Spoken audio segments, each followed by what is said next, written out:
I knew that was going to be a problem. There we go.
on Family Radio 91.9 FM, Baton Rouge. On the net at johnfineproductions.com.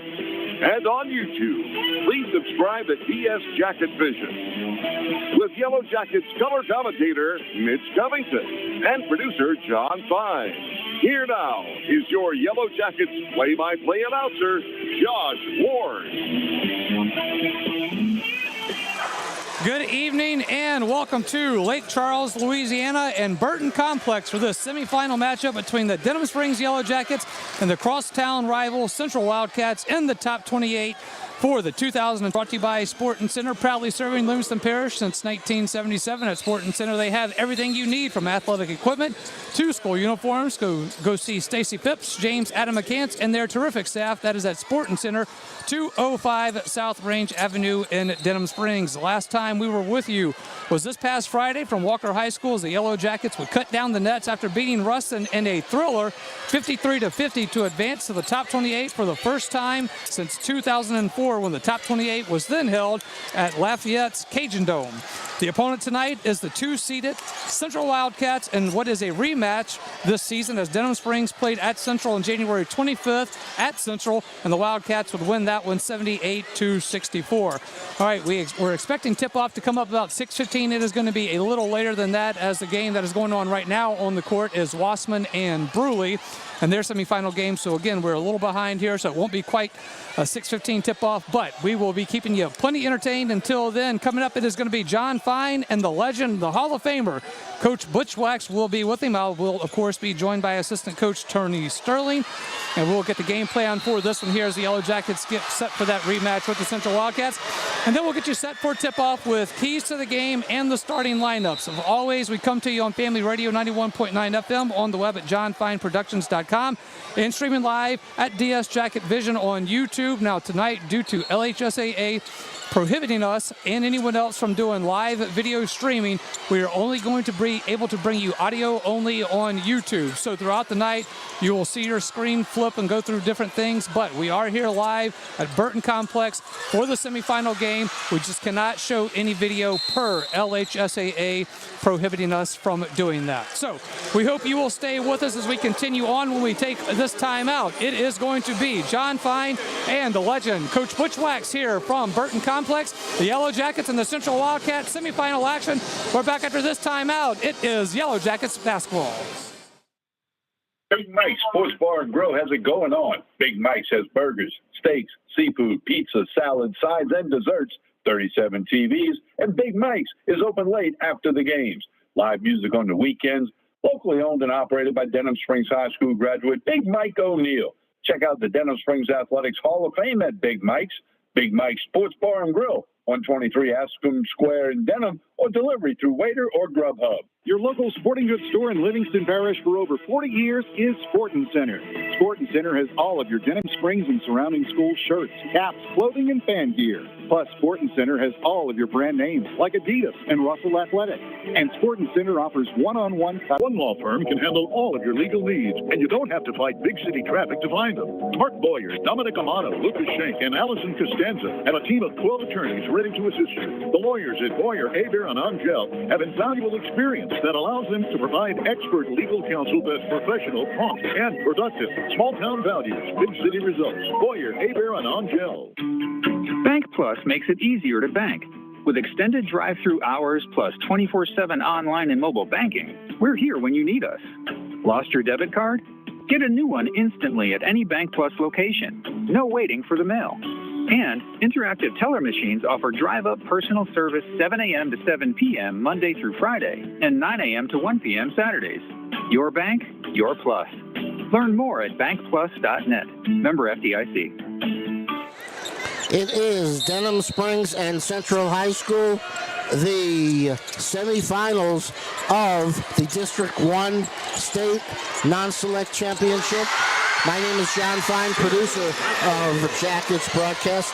With us is Butch Wax. Coach Wax, how are you? I'm doing fine, John. I'm just excited to be here and, just hopefully, man, those Yellow Jackets can pull another one out. Coach Gavin, those kids done a great job all year. Well, I tell you what, it's Denham Springs and Central, two schools, 8 to 10 miles away, something like that, traveling all the way to Lake Charles, but both schools certainly want to be here tonight for this matchup. Absolutely, yeah. Denham and Central has played basketball and football and every other sport over the years. It's just a natural rivalry across the river, and certainly we're proud of both of the schools having an opportunity to reach the tournament and also compete in it. Butch Wax is a Louisiana High School Athletic Association Hall of Famer, a former principal at Denham Springs High School, former athletic director, former legendary football coach, and a one-time star athlete at Denham Springs High School.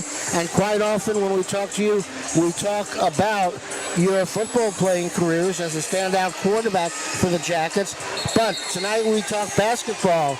You were on the first Denham Springs team and started for a team that was the first Jackets team that made it to what was then the top 20 in Shreveport. Well, that's true. They started the top 20 and began in Shreveport in 1961, and that was our senior year. And fortunately, we were fortunate enough to make it to the semifinals. And our other team that we had in the district was Baker, and they had an outstanding team. We tied for the district championship, and we both got beat in the semifinals here. And it was the first year of the top 20. That player who started with the starting five. So we had 4 seniors that started that year, and we were fortunate enough, like I said, to have an opportunity to play in the tournament. So what was it like being a football player and a basketball player? Did you play baseball or track also? I did run track. I can't say that I was very successful, but I enjoyed it. I threw the distance as well, and that was a fun time. I enjoyed it. That time, we wasn't even the Cinderless Wanderers at that time. We were even less than that. We didn't have a track that even looked like a track. But back in those days, we ran around the football field behind the bleachers all the way. Right. It is Sporting Center Yellow Jackets warm-up. John Fine with LHSAA and former Denham Springs legend Butch Wax and Coach Denham Springs and Central. Back in the day, was there any bigger high school rivalry in the state of Louisiana than that one? If there was, I wasn't aware of it. It was certainly one that we looked forward to playing, and then they looked forward to playing us. And there was a lot of sports at Denham Springs, but Mitch was an all-around athlete, and proud to say that I was fortunate enough to coach him at some time. I'm not sure if he learned anything. But, come on no, now. I'm just picking. Now, he's a great young man, and I think really he's got a future in broadcasting if he continues like he's doing now. We have had to ward off ESPN 5 times as they've come from Mitch Covington. But we've increased the budget and have kept him here. Not sure if that story is true. Dejan and Deshaun Goldman, the twins, standout football players, standout basketball players. Yourself as a former standout football and basketball player, talk about the commitment that these young men make to Denham Springs athletics. Well, I'll tell you for sure, they're 2 fine young men, and certainly they have to make sure that they take care of their business in both of the sports that they participate in. They don't try to cut corners. They don't try to miss things and use the other one for an excuse. They are all in, and I think they have a really great thing going.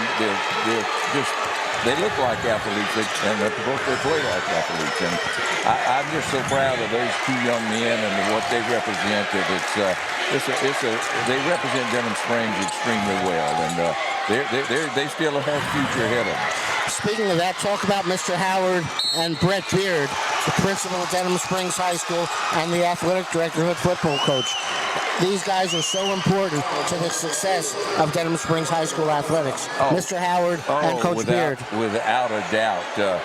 Your program cannot be successful if you don't have your administration like Mr. Howard and you don't have a leader like Coach Beard in the program, because you can't function and you can't be successful in your individual sports if you don't have that leadership backing you the entire time. There's no animosity between the sports, and there's always support coming from every sport as their season begins to play. And so right now, we're excited about this basketball team, and we're looking forward to what's going to take place tonight. And sometimes you do not have that alignment between the head football coach, athletic director, and the other sports. But Coach Beard is exemplary in his capacity both as athletic director and head football coach. And this year and what they did, and I'm just, they made it to the semifinals, and hopefully that's something that's going to continue to take place in the future. But athletic programs now, I am so proud of what they can do and what they're capable of doing and what they represent to high school. Why do you stay so involved with Denham Springs High School and Denham Springs High School athletics? Why do you keep so involved with Denham Springs High School and Denham Springs High School athletics? Talk about staying involved with a school years after you were with Denham in an official capacity. You still stay greatly involved with Denham Springs. Well, I'll tell you, Denham Springs is a community high school, and I think that's an advantage right off the bat. But when you have a community that supports you, one that can get behind you all the time and cares about the program. I think the facilities was a great example of that recently whenever they had a reconstruction of all of our facilities at the school, that how people supported that and how proud they are of what there's there now. But there's never been a time when the school community didn't step up and participate in trying to make every one of our athletic programs a successful program. Coach, the commitment to Denham Springs High School continues. The commitment to Denham Springs broadcast continues. You, I think, touched about every location of Burton Coliseum to get down to press row. Appreciate your effort in joining us, and always a privilege, sir. Thank you. Oh, well, thank you very much for those fine words, and I certainly appreciate everything you do to help promote Denham Springs High School and Denham Springs High School athletics. Quite a tribute to you and your staff, and we appreciate everything y'all do. You said that just like I wrote it out for you. Thanks, Coach. Here's Butch Wax. I'm John Fine. Denham Springs and Central State semifinal matchup for Division I non-select. We're back with Josh Ward after this pause on Sporting Center Yellow Jackets warm-up. Denham Springs High School broadcast on Family Radio 91.9 FM, on the net at johnfineproductions.com, and on YouTube at TS Jacket Vision, are brought to you in part by Dr. Chip Bankston and Baton Rouge Orthopedic Clinic, Use Safe and Lock, Safe Voyage Tattoo, David Azar Shelter Insurance, the law office of Ivy Graham, 5-Star Printing, now located next to Big Mike's, and Sport Clips. We thank you for your support and patronage of these local businesses. For all your flooring and carpet needs, it's Floor Store Carpet One. At Floor Store Carpet One, they offer prompt, quality personal service. They'll take care of you right away. The Floor Store Carpet One has an extensive product line: wood, carpet, plastic laminate, ceramic tile, natural stone, countertops, and showers. The Floor Store Carpet One also carries luxury vinyl tile, which many customers rave about, serving the community since 1984. The Floor Store Carpet One, 1/2 mile from the Amite River Bridge on Florida in Denham Springs. Big Mike's Sports Bar and Grill has it going on. Big Mike's has burgers, steaks, seafood, pizza, salad, sides, and desserts, 37 TVs, and Big Mike's is open late after the games. Live music on the weekends, locally owned and operated by Denham Springs High School graduate Big Mike O'Neill. Check out the Denham Springs Athletics Hall of Fame at Big Mike's. Big Mike's Sports Bar and Grill, 123 Ascom Square in Denham, or delivery through Waiter or Grubhub. Your local sporting goods store in Livingston Parish for over 40 years is Sporting Center.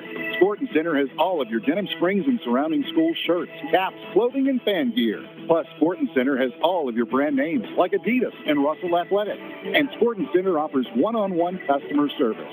Sporting Center does in-house monogramming, screen printing, and laser engraving. And they can handle all of your advertising, promotional, and sign shop needs. Sporting Center, 205 South Range in Denham Springs. As we welcome you back into the Sporting Center Yellow Jackets warm-up, it is the Denham Springs Yellow Jackets and the Central Wildcats. 3-seeded Denham Springs, 2-seeded Central Wildcats. Semifinal action here from the 2025 Top 28 from Burton Complex here in Lake Charles, Louisiana. Josh Ward alongside Mitch Covington. And Mitch, a electric crowd here for this one between Rossman and Brewery, but that's not what we're here for. So if you hear the crowd going crazy behind us, that's why they are locked up in a one-point game in that one. So again, folks, if you are watching at DS Jacket Vision, please continue to hit the like and subscribe button for us. As you do know, I think I said earlier, but we cannot go live video here from the LHSAA championship events, and that's us and anybody else, as they have exclusive rights to video. So we are unable to bring you video, but we wanted to continue to stream live for those of you who catch us on at DS Jacket Vision. And as always, we are on Family Radio 91.9 FM on the web at johnfineproductions.com. All right, Mitch, good to see you, man. It's your first time back in McNeese and Burton Complex for quite some time. Welcome back to Lake Chuck. A little bit of a homecoming, that's right. So I did go to college here about a year or two ago. Attended college over this way and watched some McNeese State Cowboy basketball games in this facility. They have the new gym on campus where Coach Will Wade and his crew won another conference title yesterday.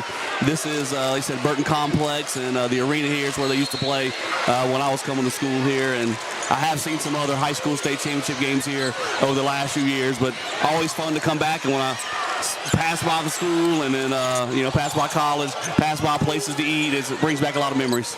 Yep, absolutely. And we had a nice little trip over here, nice easy trip. Had that by, got a little extra rest, got a little time to regroup. Then we know they played Westgate at Walker in round 2, which was the regional round, which was a 75-54 victory for the Yellow Jackets. And then on Friday night, this past Friday, an electric crowd there at Walker High School saw Denham Springs beat Ruston 53-50 in that quarterfinal matchup to advance here to Lake Charles to take on the Central Wildcats. So that's your road to Burton Complex for the Yellow Jackets as they got to this one. Real quickly, I'll tell you that Central had a first-round bye like Denham Springs, being that they had the 2 seed. In the second round, they defeated Parkway. That was at Central, 68-62, so a close one for them in the second round. In the third round, it was the quarterfinals where they defeated East Ascension, a district opponent of Denham Springs earlier in the year, 61-49. So that's kind of how the two teams got here, but now none of that really matters as you have your opponent set in front of you, which is Central that, as we mentioned, you did play against them earlier in the season at their place in a very hostile environment, and the Wildcats got the best of the Yellow Jackets that night. Yellow Jackets had a shot of redemption here tonight in Lake Charles. Yeah, the big difference is at Central, they have a new gym at Central High School, and it's a fine facility, and it is a big home court advantage for them. It was a sold-out crowd. They had to turn people away. Fire marshal wouldn't let any more people in. Student section was wild. Denham had a lot of fans there, but on Central's home court, that was a big advantage for them. That night, this is a neutral site. Both squads, Central and Denham, I've seen people filing in here in the gym. I'm in the arena already. Seen them around town a little bit earlier today. Going to have good crowds, but it's not going to be one-sided like it was when it was at Central. So neutral site game, a place that most schools really aren't that familiar playing with. Coach Cavalera's school, though, did come play in a tournament over here about Christmas time. It was in December. I think it was right after Christmas, over the Christmas break. Between Christmas and New Year's, they came and played a couple of games. So our Yellow Jackets have played in this gym. Now, the crowds for that day would not be anything like you're going to see today. The pressure's going to be ratcheted up. The crowd's going to be loud. But we have shot in this gym. We have played here, so not completely unfamiliar to the Yellow Jackets. Yeah, absolutely not. Sorry, we just had a little action in front of us here. We are courtside for this one from Burton Complex. So real quickly, if you are watching at DS Jacket Vision, we'll go ahead and give you a look at the Final Four here for Division I non-select. It all went the way it was supposed to, seeding-wise. 1 versus 4 with Zachary and Academy Central. 3 versus 2 with Denham Springs and Central. So these two teams, obviously the Zachary and Academy Central game is going to be coming up after the Denham and Central game. So all eyes will be on that one if Denham Springs can win this one. But obviously a very big task in front of the Yellow Jackets here to try to get this revenge game over Central and advance to the state championship game for the first time since 1956 when they won it all. Been a couple of years. I saw on Denham Springs basketball Twitter page, X page, whatever you want to call it, Mr. Robert Graves, who always shares us with information, had already given that to Coach Cavalera, and they posted it, the history of Denham Springs High School getting to the semifinals or to the state tournament, the top 28 as it used to be called, or it's changed names throughout the years. Of course, now we go by, March Madness here in Burton Complex, but we've made the semifinals a few times over the years. Most recently, as we've talked about in the past, with when Tasman Mitchell was playing 2 years straight, back-to-back, 2004 and 5. Is that correct? 2003 and 2004. 2003 and 4. But to get to the state championship game, it's been a while. So a long time history to try and overcome that, but it's not like Central has a long history of basketball titles either. So similar footing with both of those. Yeah, and both teams, it has been a while since they have made it to this point. Obviously, as we mentioned, 2004 being that last time, so a 21-year drought ends for Denham Springs here tonight. I would think they will make Central this hadn't been back since, I would say, 1994. I know they played in the state title game. That was at LSU. I believe the state title game was at LSU going against Glen Oaks. I mentioned last week Lester Earl. I mentioned his name from Glen Oaks High School. Glen Oaks beat Central in that state championship game, if I recall correctly.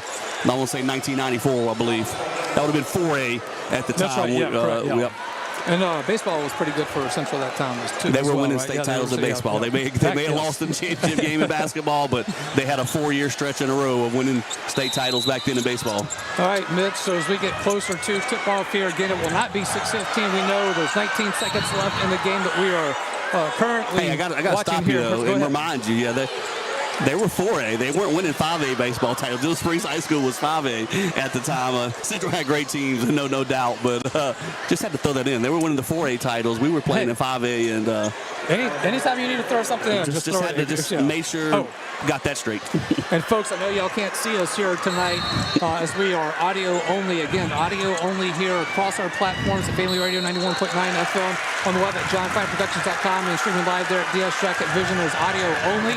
We will have a score update for you on screen as the game is going on. We'll try to keep our best on that. But the most important part, Mitch and Darren, the flower pencil, and all of you listening back, the flower pencil that started its run against Westgate a week and a half ago is now here with us. It spent the week in a very safe place. was going to make sure that was the first thing this morning when I got up, that the flower pencil was in the book sack, ready to go. So well taken care of. It has made an appearance. So 2-0 with the flower pencil, looking for 3-0 tonight. I know all of you are concerned at home about the flower pencil making the trip, so I just want to go ahead and update you and let you know that it did. All right, we've got the Denham Springs Yellow Jackets and the Central Wildcats. It is semifinal action 2025 Division I non-select bracket here from Burton Complex in Lake Charles. We will take a timeout. When we return, we'll start looking into some of the X's and O's of this one for you. Stay with us. We're back after this. It is the Sporting Center Yellow Jackets warm-up. Where can you get good neighbor service and surprisingly great insurance rates? At State Farm. Because State Farm agent Brandy Robertson is your one-stop shop in Denham Springs for the service you deserve at the price you want. So stop looking around. State Farm agent Brandy Robertson is ready to help. Visit betterwithbrandy.net for your surprisingly great rates today. Brandy Robertson, State Farm Insurance. Like a good neighbor, State Farm is there. Individual premiums will vary by customer. All applicants subject to State Farm underwriting requirements. Demco believes that championing youth programs helps pave the way for a brighter future. From building the next generation of leaders with the Youth Cooperative Ambassador Program, to giving students the chance to visit Washington, D.C. as part of the Rural Electric Youth Tour, our dedication is clear. At Demco, we power youth. Learn how you can participate at demco.org. That's demco.org. With Bank Plus, your account is always just a tap away. Bank anywhere, anytime with free Bank Plus mobile banking. Pay bills, transfer funds, and check your account day or night with the Bank Plus mobile app. Deposit checks with the snap of a photo. Keep tabs on your account with transaction alerts. Lost your debit card? Disable it instantly from your smartphone. Then turn it back on when you find it. Your bank, your plus. Learn more at bankplus.net. Member FDIC. Denham Springs High School broadcasts on Family Radio 91.9 FM, on the net at johnfineproductions.com, and on YouTube at DS Jacket Vision, are brought to you in part by Duke's Seafood and Steakhouse, Brandon Arishu with Smart Move Real Estate, Livingston Parish Clerk of Court Jason Harris, Hunt's Tire Pros and Car Care, Coconut Willie's Daiquiris, Mashan and Associates, General Contractors, and Creighton Outpatient Clinic. We thank you for your support and patronage of these local businesses. As we welcome back in to the Sporting Center Yellow Jackets warm-up as the Yellow Jackets and the Wildcats of Central get ready to get underway here before this game is, we're waiting for this game to end. Again, it is Wassman and Bruley playing in that one. Wassman 54 to Bruley's 52 with 4 seconds left. So Josh Ward alongside Mitch Covington, Lamine Figueroa back at the studio. Thank you all for joining us as well. All right, Mitch, so 21-year drought ends here for the Yellow Jackets to get back to the top 28. As a player, how would you imagine going through those emotions of the 53-50 win over Ruston, and then you got to bottle all that up, enjoy that win, but then you got to get refocused and go against a team that played you January 25th and saw you lose to them by that score of, what was it? One second, I got the notes here. That was a 78-64 win for the Wildcats against Denham Springs. So how do you regroup from that and keep carrying that momentum? You know, it seems to me that the Yellow Jackets are playing their best basketball of the season at the right time, completely healthy with everybody back. It seems like they're just hitting on all cylinders right now at the right time, which is a big thing to do at this point. Well, you're going to make me go way back. You said, as a player, how do you do this? So I guess the best experience as a player I might have is we did reach the state championship game in baseball my senior year. Played the first 2 rounds, and then, a Wednesday and a Saturday, and then you had just almost the same amount of time as they had for the basketball here. We went from Saturday to Friday before we picked up in the quarterfinal game where the state tournament was hosted at North Park actually at the time. But also similar, we played Catholic High within that stretch, a team that we had lost to in the regular season. We're going to play them again. So I can tell you right now, the fact that we lost to them earlier this season in January doesn't mean that our players aren't going to be confident. They're going to feel going to this game that they're going to play a better game than last time. It's not at Central High School. The players are going to be confident that they can get the job done. As you said, we played really well over this playoff stretch over the last couple of games of the regular season. Everybody's healthy. We've got the whole squad out there. We battled through some of that in district play. A guy in the lineup, a guy out of the lineup, another guy here, another guy not there. Everybody's back. They've been back for about the last 4 games now, playing really well. You had the 2 hard games, to get to this spot. This was an ultimate goal to try and get here, but now that you're here, you know you're trying to win 2 more, and you're still going. I think it helps that it's a familiar opponent, Central. You're not going against an unknown, a team from another part of the state that you don't know anything about. You know who the other team across the court from you. You played against them. You're familiar with them. You know the attention was going to be there in practice because you did lose to them the first time. That was a 5-point game at the 6-minute mark in the 4th quarter. Central pulled away in the 4th quarter. Denham was trying to get more steals, fouling a little bit, and the game got away there the last 6 minutes of the ball game. Denham's going to feel that we just fixed a few things from last game. We're going to be okay. Now, on the other side, I do have to admit, for Central, though, they were missing a big piece of theirs when we played them. 6'7" center, Markel Sampson, a senior for them, was not playing last time we played him. He was injured.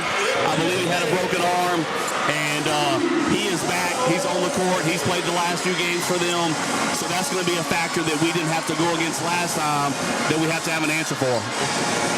If everyone's wondering what is going on, Wassman just won 56-52 over Bruley, so everything is kind of going crazy in here right now, and the Wassman band is here, so that's, if you hear that noise in the background. So, Mitch, we had talked about on the way here, we were asking ourselves, when do they move from the Cajun Dome and all that, and they have the banners hung up here in the arena. So I believe this 2023 was our 10th consecutive year, so this is year number 12 of it being here at Burton Complex in Lake Charles, and a little more intimate setting here in Burton Complex than it was at the Cajun Dome in Lafayette. And again, as mentioned earlier as well, when Denham Springs wasn't the last time it was at the Cajun Dome. So on the sidelines, you're closer. Oh, absolutely. It's tighter to the floor. Behind the goals, there's a lot of room behind the goals, which could be a factor in your shooting sights, in your eye lines, and where you're trying to get used to shooting your 3-point line. There's 3 lines on the floor out there. There's a high school line. There's a girls basketball for college, women's college line, and there's a men's college line out there. So there's 3 lines. but as we've mentioned, Denham Springs has played here before, and so we've played a couple of games over the Christmas break, and Coach Cavalier, of course, had that in mind, hoping we would get back here and being more comfortable having been in this arena to play the game here. So, like I said, it's compared to Lafayette, a little bit tighter setting, crowd's a little bit more on you. It's going to be loud. If you could hear us trying to talk a little while ago, crowd was getting into it. Best news for Jacket and Wildcat fans, if you're from Denham Springs or Central, whatever, the game did not go into overtime. That was a threat there for the last few minutes of that game. But so we're going to be getting ready to roll here. The teams are going to enter the floor here in a few minutes and get their warm-up routine, and we'll be going from there. So we shouldn't have too much longer before we get going. Christine back in Geismar listening said, it may sound loud to y'all sitting there, but they can hear us just fine at home. Okay. So good for that update there. So we'll just keep talking even though we can't hear ourselves talking sometimes. I do want to tell the people at home, this is the best I've looked all year long. You're missing out because looking fantastic tonight. Didn't have to put on the makeup, didn't have to fix the hair and all, just all natural. And, it's a shame, knowing that we weren't going to have any video, I could just relax and be myself tonight. Yep, absolutely. All right, we are going to take a timeout. When we come back, we'll get into more of this one here. Again, it is the Denham Springs Yellow Jackets. It is the Central Wildcats. Number 2, Wildcats. Number 3, Yellow Jackets. It is semifinal action, 2025 Division I non-select playoffs. And we will take a timeout. When we come back, we will continue on. It is the Sports Center Yellow Jackets warm-up. Back after this, it's Yellow Jackets basketball. The Livingston Parish News, an award-winning media outlet, has served as the news source for our community. The Livingston Parish News is available in print and online at www.livingstonparishnews.com. For complete and comprehensive coverage of what is making news in Livingston Parish, as well as Livingston Parish sports, we have you covered. Opinions, politics, lifestyle, and the arts. No matter how big or small the story, the Livingston Parish News is your source for community news in our parish. Serving Livingston Parish for more than 120 years, it's the Livingston Parish News.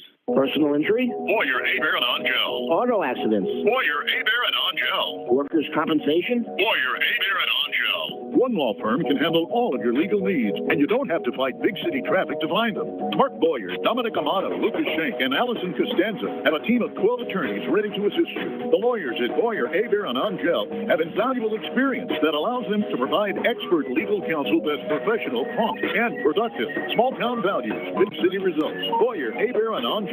You are our first priority at Innovative Audio. Innovative Audio offers the very best selection of mobile audio and video, window tint, and vehicle security. Innovative Audio's installation and tinting is the finest in the industry. And Innovative Audio's work comes with lifetime warranties on all audio, video, and tint installations. Most importantly, Innovative Audio specializes in serving you. You are our first priority at Innovative Audio, 1400 South Range, Denham Springs. Visit us on Facebook. Peak Performance Physical Therapy has been serving the wonderful people of Livingston Parish for over 20 years now. This is Ben Wilson, Denham Springs High School, class of 98, and the much younger Stephen Wilson, class of 2003. We are honored to have the opportunity to help those in our community return to a normal way of life following injury. From the geriatric population to the young athlete, we are committed to helping you become stronger, faster, and better. So for all of your physical therapy and rehab needs, come see us at Peak Performance Physical Therapy, located in Denham Springs at 145 Aston Square, or visit our website at peakperformancephysicaltherapy.com.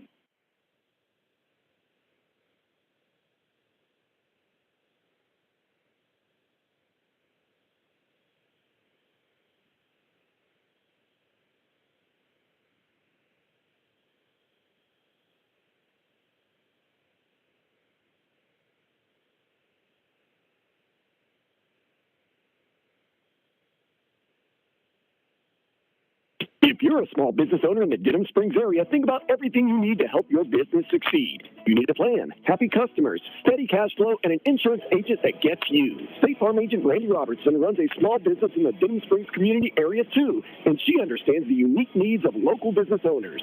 She will make it easy to choose the right protection at the right price, because one thing you don't need is insurance stress. Call State Farm agent Randy Robertson for your small business needs. Like a good neighbor, State Farm is there. Fire and water, cleanup and restoration. Serve Pro of Livingston. The #1 choice in cleanup and restoration is Serve Pro of Livingston. Whether it's water damage, fire damage, mold, storm, or construction issues, let the highly trained professionals at Serve Pro of Livingston clean and restore your property and make it like it never happened. Serve Pro of Livingston is prepared for for just about anything and is open 24/7, so Serve Pro is faster to any disaster. Serve Pro of Livingston, Florida Boulevard, Denham Springs. Soon to be at the old Albertsons. Fire and water, cleanup and restoration. Serve Pro of Livingston. As we welcome back in, Sporting Center Yellow Jackets warm up with all the excitement here. Almost forgot. We got to get Coach Tony Sterling on, and he's here courtside with me. Coach, obviously, congratulations on getting here. It was such an exciting game against Ruston. So give us an idea of what the travel was like getting up here to Lake Charles for the Yellow Jackets. When did y'all leave? What did y'all stop, do, all that good stuff? We left at like 9 this morning or whatever, then drove straight through to head to Lake Charles, got the guys something to eat, and got all, situated at the hotel, let them lay back or whatever. Let them put their feet up a little bit before they played or whatever. So pretty smooth, been pretty smooth. I'm ready to play like last game. All right. The guys ready to play, all that. So almost a week since you've been since y'all's last game against Ruston, as it is Thursday. Tomorrow would be 1 week exactly. Obviously, you're trying to get to Saturday to play in that championship game, which would be Saturday at 8 o'clock here. So how has the week of prep been with a little extra time off to get some things in? I know at this point you're not doing anything new. You're just working on fine-tuning yourself, right? The main thing is try to get our guys used to playing in the Coliseum. So my former college coach, he's at LSU as the recruiting coordinator, and Tasman, of course. They helped us out getting in the gym over there for 2 days or whatever. Then on top of that too, we played in this gym back in December after Christmas for 3 games. But the main thing is what you see with all the teams or whatever, they they kind of struggling with shooting or whatever at the beginning. Once they settle down or whatever, start falling or whatever. But I love our guys' energy or whatever. Central in this rematch, they are going to have full team go, as y'all will as well, with the starting 5 is concerned for the 2 teams. So with Central's 2 big guys, you got a little opportunity to work against Ahmed Hudson last week against Ruston. How is that experience helping that, and how do you defend 2 big guys now that Central's going to have out on the court? I think we just continue to do what we've been doing, what got us here or whatever, and take care of what we need to take care of, controlling the ball, playing good defense, solid defense, not getting in foul trouble.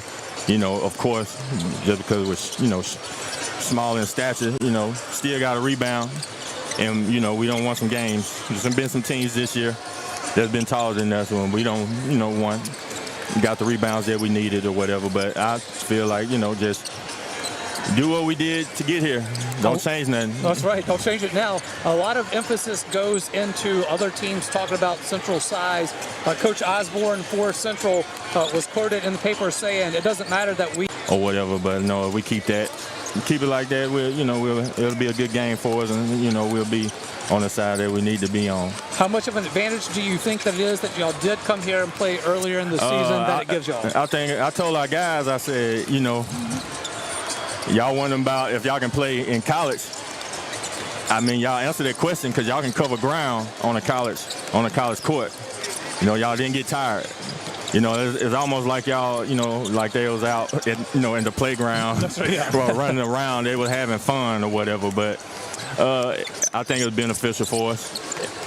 Always good to have familiarity with stuff, stuff. So it was pretty good. Last question before I get you out of here. How do you feel the team's psyche is right now, just in warm-ups? I know you have these little things that y'all do on the court with them where they slide around and all that. How do you feel?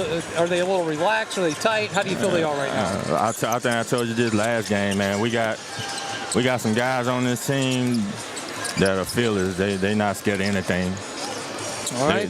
All right, Coach, we always appreciate the time, and best of luck. We hope that we are moving on to Saturday, but take care of this one first. All right, thank you. That was Coach Tony Sterling, assistant coach to head coach Coach Cab of the Yellow Jackets. We will take a timeout. We've got about 8.5 minutes before tip-off here from Burton Complex in Lake Charles, Louisiana. Semifinal action, Yellow Jackets and the Wildcats, 2025 Division I non-select playoff on Family Radio 91.9 FM. We are on the web at johnfineproductions.com.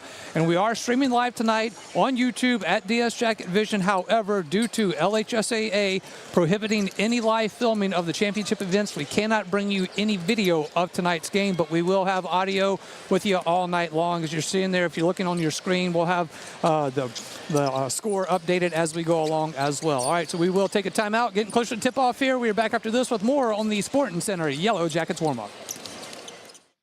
Denham Springs High School broadcast on Family Radio 91.9 FM, on the net at johnfineproductions.com, and on YouTube at DS Jacket Vision, are brought to you in part by Cypress Pharmacy, the Bee's Knees Children's Boutique, Sport Clips, Forest Grove Plantation, Modad 1 Individual Sewage Treatment System, Denham Springs KOA on Vincent Road, and L. King Company. We thank you for your support and patronage of these local businesses. For all your flooring and carpet needs, it's Floor Store Carpet One. At Floor Store Carpet One, they offer prompt, quality personal service. They'll take care of you right away. The Floor Store Carpet One has an extensive product line: wood, carpet, plastic laminate, ceramic tile, natural stone, countertops, and showers. The Floor Store Carpet One also carries luxury vinyl tile, which many customers rave about, serving the community since 1984. The Floor Store Carpet One, 1/2 mile from the Amite River Bridge on Florida in Denham Springs. If your saving for retirement approach involves the phrase, "I'll get around to it someday," Edward Jones can help. When it comes to meeting your goals, time can be on your side, and there's no better time than now to get started toward your retirement goals. Edward Jones Financial Advisors Scott Landry and Sims White can help. Stop by their office at 179 Del Orleans. That's Scott Landry and Sims White at Edward Jones, 179 Del Orleans, right across from the post office. Edward Jones, making sense of investing, member SIPC. Your local sporting goods store in Livingston Parish for over 40 years is Sporting Center. Sporting Center has all of your Denham Springs and surrounding school shirts, caps, clothing, and fan gear. Plus, Sporting Center has all of your brand names like Adidas and Russell Athletic. And Sporting Center offers one-on-one customer service. Sporting Center does in-house monogramming, screen printing, and laser engraving. And they can handle all of your advertising, promotional, and sign shop needs. Sporting Center, 205 South Range in Denham Springs. As we welcome back in, Sporting Center Yellow Jackets warm-up, about 5.5 minutes or so until tip-off here from Burton Complex for the semifinal action of the Denham Springs Yellow Jackets, the 3 seed, and the 2-seeded Central Wildcats. Again, we remind you that this is a rematch from January 25th, where it was a 78. You don't have to remind us. Only in the Sporting Center. We played before. That's it. Yeah, I won't even give the score. The hell with it. Oops, I'll get it. Anyways, I don't know. I'm gonna jump. I don't know where you're heading, but I just want to kind of throw it out there. We both have a little bit of history with the Central High head coach Scott Osborne. Scott Osborne's in his 3rd year at Central High School as head coach. Definitely not his 3rd year at Central High School, but both of us do have a connection in the past with Central. I spent 4 years over there coaching at Central High School football and baseball, and Scott Osborne. Scott was a assistant coach there when we were there. Made good friends with him, and really happy to see him have some good success at Central High now as a head coach. You guys knew him already. You can go ahead and talk about your experience with Coach Osborne. Yeah, so back in the day when I was doing radio and other things for the competition here tonight, Scott was my Mitch Covington. He was my color commentary, and we had some times, and that was during some really good Central football years under Sid Edwards and Doug Dotson with Neil Weiner and David Semino, who's now the head coach as OC. I mean, those are some really good times. The Briscoe twins we were talking about earlier were part of those teams. So, talking with Scott during the week, it was kind of good to catch up with him. He reminded me of a game where I locked my keys in the car at Memorial Stadium, which was not fun at all. So, we relived some old times. Yeah, good to see 2 teams that are so familiar with each other. And just because I tell you, when these communities are so close to each other, everybody has some kind of connection to someone, whether it's they went to Denham and now they're in Central, or vice versa, or uncle and aunt. clients or co-workers. I've got a co-worker who I see in the stands here whose kids went to Central. So just really, really fun to be in this environment back in the top 28, but against such a familiar team that has such a long history with each other. Familiar teams and the players being so close together, growing up playing AAU ball and junior high basketball and just different areas, freshman JV. We would have played Central many times. These guys would have matched up against the players on the other side many other times growing up. So very familiar with each other, very familiar with each other's games and ability and that nature, especially having just played in January as a team against one another. So exciting to see that now out here at Lake Charles. And, we could have just done this, back home. We could say, hey, let's meet up at Denham or Central and save a little bit of gas money. But here we are in a great setting. A lot of neutral fans as well. It's not just the Denham fans and the Central fans I see across the gym over there. You look behind us, there's a lot of just, fans of basketball that are here just watching and want to see both teams play. And, of course, the teams that are getting ready for the next game, their fans are starting to show up. And so it's going to be a lot of people here. It's going to be loud, and it's going to be a lot of fun. It is definitely loud. There's no doubt about that. I know that people listening and, following along on YouTube at DS Jacket Vision are talking about how they can hear us just fine, but it's a little loud for us here sitting courtside. But, man, it's just so exciting. You can feel the excitement in this place. As we talked about how the size difference from the Cajun Dome to here kind of makes it feel more intimate. People are closer together. The fans are closer to you. The noise reverberates off the ceiling here, and it's just a great atmosphere for high school basketball. More importantly, we hope this is game 1 of 2 for us. If they win this one, they would go on to play Zachary or Natchitoches Central. That is the game following this one. And that would be Saturday night with an 8 p.m. tip-off. And I assume that it won't be on time because these things never run on time. They're like weddings. They're always late. Especially the state championship day because they have to give trophies after and MVP awards. And so they definitely run longer. Today, there was no trophies handed out. Only a ticket to get to the game to get a trophy. So a little bit closer on time here. Not as long between games as you'll see on Saturday. And but one of these two teams here, Central or Denham Springs, will be ready to go Saturday night at 8. Yes, and we hope that will be. We hope that we will be a part of that. But obviously, Mitch, a task in front of the Yellow Jackets for tonight, no doubt. But I would imagine if you're Denham Springs, you're tired of hearing the size advantage that Central has over you. I imagine if anything, Coach Cap can use that for a little extra motivation. Yeah, they had to, hear that over and over throughout the week. We had a size disadvantage last week against Ruston, and we were able to overcome it. A little bit difference is Ruston had the one really big guy. Central has a couple that are a little bit bigger. I got to be honest. I like Coach Osborne. Got nothing but respect for him, but I'm not believing his roster and the heights that he sent over. I saw 6'7" and 6'5" on the roster. See them in person, and they're very tall, but I'm going to doubt the 6'7" and 6'5". But still taller than what we're putting out there. But the difference, like I said, from last week is they're a little bit taller around the court, not just one person. Ruston had the one big guy, and the others we matched up size-wise with. They're going to be a little bit taller almost at all spots on the floor tonight. What you see is what we do is Coach Osborne fudges his up a little bit. Coach Cav tries to throw him off and shaves a couple inches off and makes it down to think that we're not quite as tall. They go, wait, that guy's taller, So Coach Cav put Sean Goldman as 5'4", so it's really not 5'4". Not just messing around. It's just, Sean's going to be right about 6 foot himself. But, as they're getting ready to announce both starting lineups here in the arena, all the fans are getting on their feet, getting ready to cheer, and that lets you know we're getting close to tip-off. Yep, sure are getting close to tip-off here. So what we will do is we will go ahead and give you tonight's starting lineups for the two teams as they are doing on the court. We will do it for you here live. We will start with the Central Wildcats. They go it like this. Head coach Scott Osborne, as we have mentioned.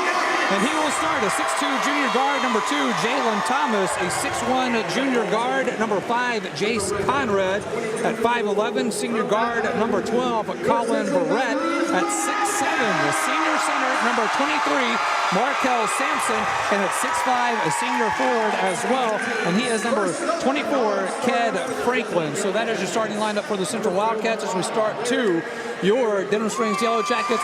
It is of note that the Denham Springs Yellow Jackets are, quote, the visiting team here tonight for this one. And they will start. It is a very familiar starting lineup for you for the Yellow Jackets at 6'1", junior guard, number 2, Jeremy Williams. 6'2", junior guard at number 3, Jermaine O'Connor. He's at 5'11", the only senior starting tonight for the Yellow Jackets. He is a guard, number 4, J.K. O'Connor.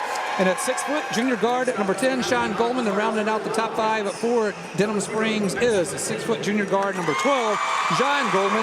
Head coach Kevin Caballero in his 10th year with the Denham Springs Yellow Jackets. They are 29-3 overall, and he is assisted by Daniel Wingate and Coach Tony Sterling. Obviously, thanks again to Coach Tony Sterling for coming over and talking to us before this one. Obviously, a lot of activity going on. Thank you, Mitch, for going to grab him. So, Mitch, keys to the game for the Yellow Jackets here tonight.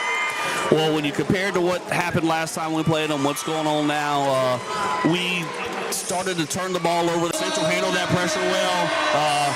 They do have a little bit of height advantage to spots. You have to make sure we box out and get those rebounds. And just like we did last week against Ruston, if we get a couple of those big guys jumping over the back or maybe in a charge situation and pick up some fouls early on, that'd be really advantageous for the Jackets. All right, so they are doing the introductions. Did they already do Central? I was sitting here talking to you. Did they already introduce Central? They announced all the whole team, okay, and then now the starters are coming out. Well, that's good. It's good to see everyone get a little name recognition here. So now they're doing the starters for the two teams. So, all right, Mitch, we had talked about how long the drought has been for the Yellow Jackets getting back here. It's been a very long drought for Central as well. We're thinking it was back to 1994, but now none of that matters. Now you're here. Now you're on the court. Those early jitters, I think the most important thing that happens in these games is one team is going to come out hot, one team's going to come out and try to find their footing. It's who can weather that storm and put those first couple of bad minutes behind you and continue to play forward. Yeah, we want to try and get off to a hot start if we can, and we're going to have to hit some outside shots.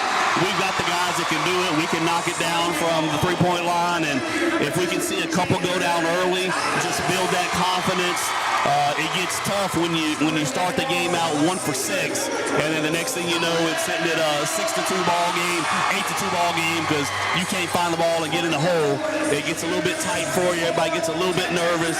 If we can knock a couple down on the first couple of trips down the floor, maybe some fast break layups, maybe get to the free throw line, get some points on the board early in the quarter. Everybody kind of settles down and relaxes, and then you're able to see the ball go through the hoop. All right, go ahead and one more time take a look at the road to Lake Charles for Denham Squirrels at bye. Second round was a 75-54 win over Westgate. Third round, 53-50 over Ruston to get us here in the semifinals against the Central Wildcats at Burton Complex. All right, that will do it for the Sporting Center Yellow Jackets warm-up, brought to you by Sporting Center, proudly serving Livingston Parish since 1977. At Sporting Center, they have everything you need from athletic equipment to school uniforms. Go see Stacey Phelps, James Adam McKenzie, their terrific staff at Sporting Center. That is 205 South Range Avenue in Denham Springs. It is going to be Markel Sampson and Jermaine O'Connor to tip this one off here from Burton Complex. They are lined up in the circles. We're ready to get underway. We are, and the tip will go to the Wildcats. Conrad will bring it up for Central. He works it from the top, goes to the right, looks to pass. Now he gets it up top. That's going to be to Franklin. Shoots a three, hits the bottom of the net. Central jumps out early, 3-0, just underway here from Burton Complex. Yellow Jackets now with the ball. It is JK working it in between the circles, goes to his right, drives it in. He is going to be called for a travel down in the paint, turnover. Ball will go to Central. That was an example. JK beat his man, was getting into the lane to take that shot. I think it was Markel Sampson, one of the big guys for Central, got in the lane, and JK tried to stop and pump fake, got called for the travel, wasn't able to go up quickly because of the size of the Central post players. All right, Wildcats will inbound it from the baseline, working it up the court. That is going to be Thomas now for the Wildcats. He will walk across the center stripe. Passes over to Verrett. Verrett from the top. Gets it to Conrad. Conrad is going to get called for a travel on the right side in front of the Denham bench. Going to be a turnover, and the ball will go to the Yellow Jackets. 7:15 left here in the first. 3-0 Central with the lead over Denham Springs. Conrad coming off a screen, tried to pump fake and drive to the goal, but didn't have his feet set before he took off. JK will inbound it to Jermaine. Jermaine will walk it up. He was going to drive to his left, kicks it out to Jean, who shoots a long three. It is off the iron, no good. Rebound, go Cats. Yellow Jackets had it momentarily, then it goes quickly right back to Central, who goes down the other side. And underneath the basket, Jordan Conrad will put up a layup, and he will be fouled. He will go to the free throw line for 2. Yes, the junior guard for Central, Jace Conrad, does a really good job. He's good at drawing fouls on the opponents. Had the fast break opportunity there. J.K. O'Connor was under the goal and tried to jump to block it, and Conrad got into the body and drew the foul. First free throw is up for Conrad, and it hits the bottom of the net. 4-0. Central with the lead. 6:53 left here in the first. Josh Ward alongside Mitch Covington. We've got John Fine along with us. Darren Ferrente, our on-site producer, and Lamine Figueroa back at the studio. Thanks everyone for their hard work here. Conrad's second free throw as he looks in. It is up. Second one is good as well. And it is Central 5, Denham Springs 0 with 6:53 left here in the first. Full court pressure by the Wildcats now as the Yellow Jackets will break it. Now it is going to be stolen as the ball is trying to get to Sean Goldman. And quickly going the other way. A three-pointer by Conrad. Shoots it. And he nails it. And it is 8-0. Central jumps out to a quick lead. And Yellow Jackets will take a timeout. We will take it with them as well. But back after this, it is Yellow Jackets basketball. Bank Plus makes it easier to bank. With extended drive-through hours plus 24/7 online and mobile banking, we're here when you need us. Lost your debit card? Get a new one instantly at any Bank Plus location. No waiting for the mail. And interactive teller machines offer drive-up personal service 7 a.m. to 7 p.m. Monday through Friday and 9 a.m. to 1 p.m. Saturdays. Your bank, your plus. Learn more at bankplus.net. Member FDIC. Welcome back in, Yellow Jackets basketball. It is Central 8, Denham Springs 0. Mitch, we talked about one team's going to come out hot. Another one's going to try to have a hard time finding their footing. That's what happened here. Coach Cab takes a timeout, try to settle everything down, see how they come out from this little break in the action here. A minute and a half into the game, Central is 2 for 2 from the three-point line and 2 for 2 from the free throw line. Jackets are 0 for 1. Yeah, just they haven't missed it. We've only gotten one shot off because we've had 2 turnovers. Full court pressure again by Central. Yellow Jackets will get it down. That is going to be Sean taking it to the goal. It is going to be no good as it was deflected. Ball is going to be loose. So actually, it's going to be a foul called on the court. That's going to be John Goldman. So he's going to get called for a slap. Reaching it. It's a dangerous spot. We're down 8-0 very early. With plenty of time left, but you don't want to, start pressing to us. Not like pressing actual basketball. You don't want to be trying to do too much as a player. And right there, I think Goldman tried to reach in for a steal that was kind of unnecessary. Didn't really have position for it. Just trying to make something happen. Central 8, Denham Springs 0, 6:19 left here in the first. Conrad working on the right side, goes across the court to the left side. That is baseline driving Thomas. Thomas is going to give it to the big man, Sampson. Sampson with the putback, and now with a fourth opportunity is Ked Franklin, and he is going to be fouled. He'll go to the free throw line. That's going to be Jean's number 2. And I just, there was a lot of banging around from over the top to get 2 offensive rebounds from Central. Referees let that go. And as we fought for the third rebound, then they're going. It's good. Ked Franklin missed the first, but he got the second one. And it is Central 9, Denham Springs 0 with 6 minutes left here in the first. Yellow Jackets desperately in need of a basket here on this trip.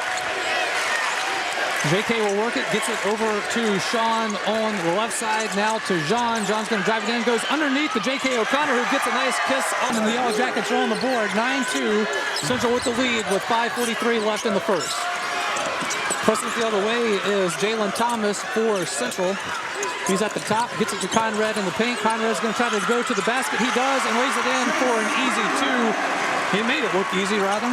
And it is 11-2. And now on the other side, putting it in for 2 for the Yellow Jackets is Sean Goldman.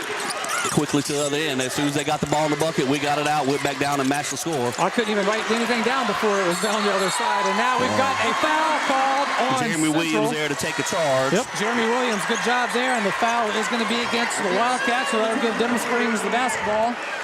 That foul's going to be on Colin Verrett. That's his first. Right. And first team foul for the Wildcats. And now the Jackets have gotten the ball near the goal a couple of times. J.K. O'Connor and Sean Goldman, and a few points on the board. And maybe now we can relax and see the shots go down. It is going to be Sean working it He will give it up top to Jermaine, who shoots a three. It is off the rim, no good. Rebound goes to Verrett for the Wildcats, and he will bring it up the court. Yeah, we weren't really a threat to get an offensive board there. Central had 3 white jerseys and no purple around on that rebound at that spot. It is going to be Franklin working it to the basket. He puts it up. It's going to be no good. Ball is going to be out of bounds, and it is going to go to the Yellow Jackets. So as the ball goes out of bounds, it will be possession to Denham Springs, and it is Central 11, Denham Springs 4. 4:44 left here in this first from Burton Complex in Lake Charles, Louisiana. Top 28 2025 semifinals between these two rivals. And Central has elected to bring in 4 subs at one time, so they got a lot smaller for this next couple of possessions.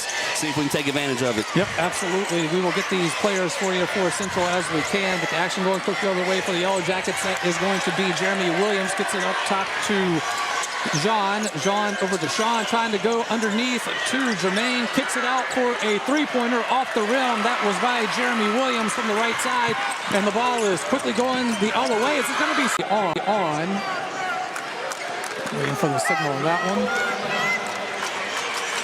That is going to be on Jordan Conrad, his first for Central. First free throw is missed. It's Jace Conrad by John Goldman. You have I have Jace on my. Oh yeah, I could. Pretty sure it's Jace Conrad, not Jordan. But he's really one of their mainstays. He's the one starter that stayed on the floor in that rotation. Second free throw is good by John, and it is now going the other way. We've got a whistle on the court. They're going to call that on JK. Yeah, I was writing down the free throw there and didn't see how it turned out. It is. That's JK's second. They just called him for a reach. It was something pretty cheap in the backcourt. So JK will have to go to the bench. Now, the good news is, so who the Yellow Jackets will check in. Larry Gayron, yep. So Gayron is in for JK, as JK will go to the bench with 2 fouls. It is 13-5 Central with the lead. It is Thomas working it. He will kick it out for a three-pointer by Womack, and it is going to be off the glass, and rebound goes to Denham Springs, trying to go underneath the basket to Larry Gayron. It's going to be a turnover, and now a turnover again as Sean will get it. Going the other way, it is going to be a put in by Jermaine O'Connor. So a little back and forth there for these two teams, and the Yellow Jackets finish that one off with a Jermaine O'Connor layup underneath the basket, and it is now 13-7. Yellow Jackets trailing Central with 2:55 left here in the first. Now it is, that is Thomas for Central. He got a foul on the court. It should be on John Goldman, and it is. That's his second. Yep, that is his second now. So some early foul issues for Denham Springs. Two fouls in the first quarter. Sends Thomas to the free throw line for 2. First one is on the way, and it will roam around and fall out. So that one is off the mark for Thomas. Ted Franklin checking back in. He will check in for Scott Smith. Second free throw on the way, and that one will bounce off the rim, no good. And the rebound is going to go to Central.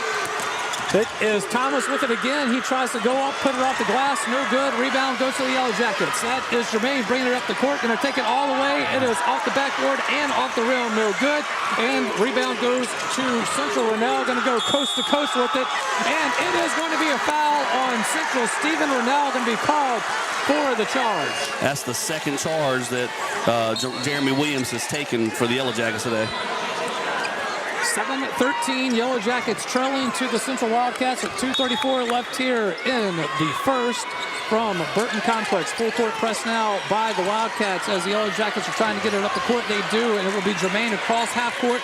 Gets it over to Jeremy Williams, now underneath to Jermaine, and Jermaine will put it up and in for 2-9-13. Side of the court, that is going to be Sean. Sean going to drive it in all the way, goes to his left, puts it up. That's a block, man. I'm sorry, but that guy was no more set than when Goldman went up for the shot. He jumped under him after we were in the air. I mean, that's not an accurate call. So that would put 2 on Sean, then, is right?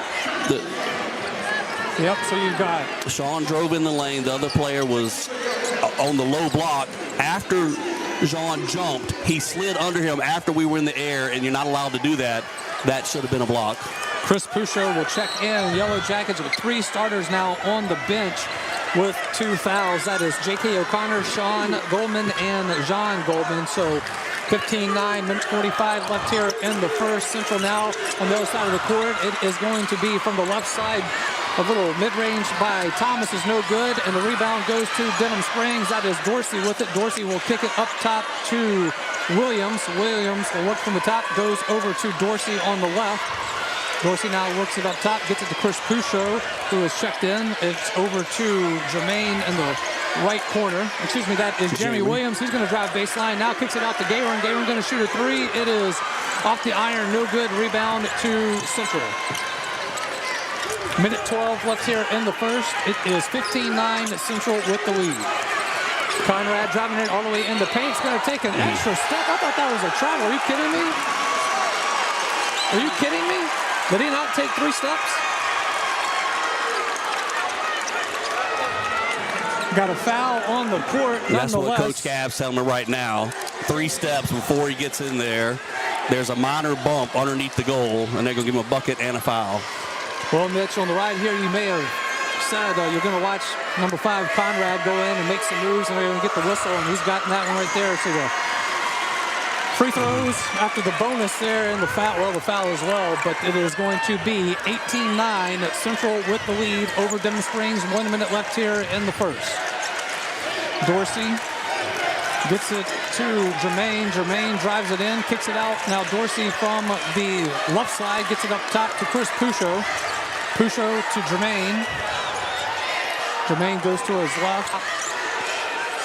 Now looks over to his right to Pusho. Pusho going to drive it in from the free throw line. Kicks it out to Williams. Williams drives it in. Gets it to Larry Gayron from the free throw line.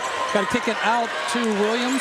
Williams now with a long 2 from the left side is off the iron. No good. Rebound goes to the Wildcats.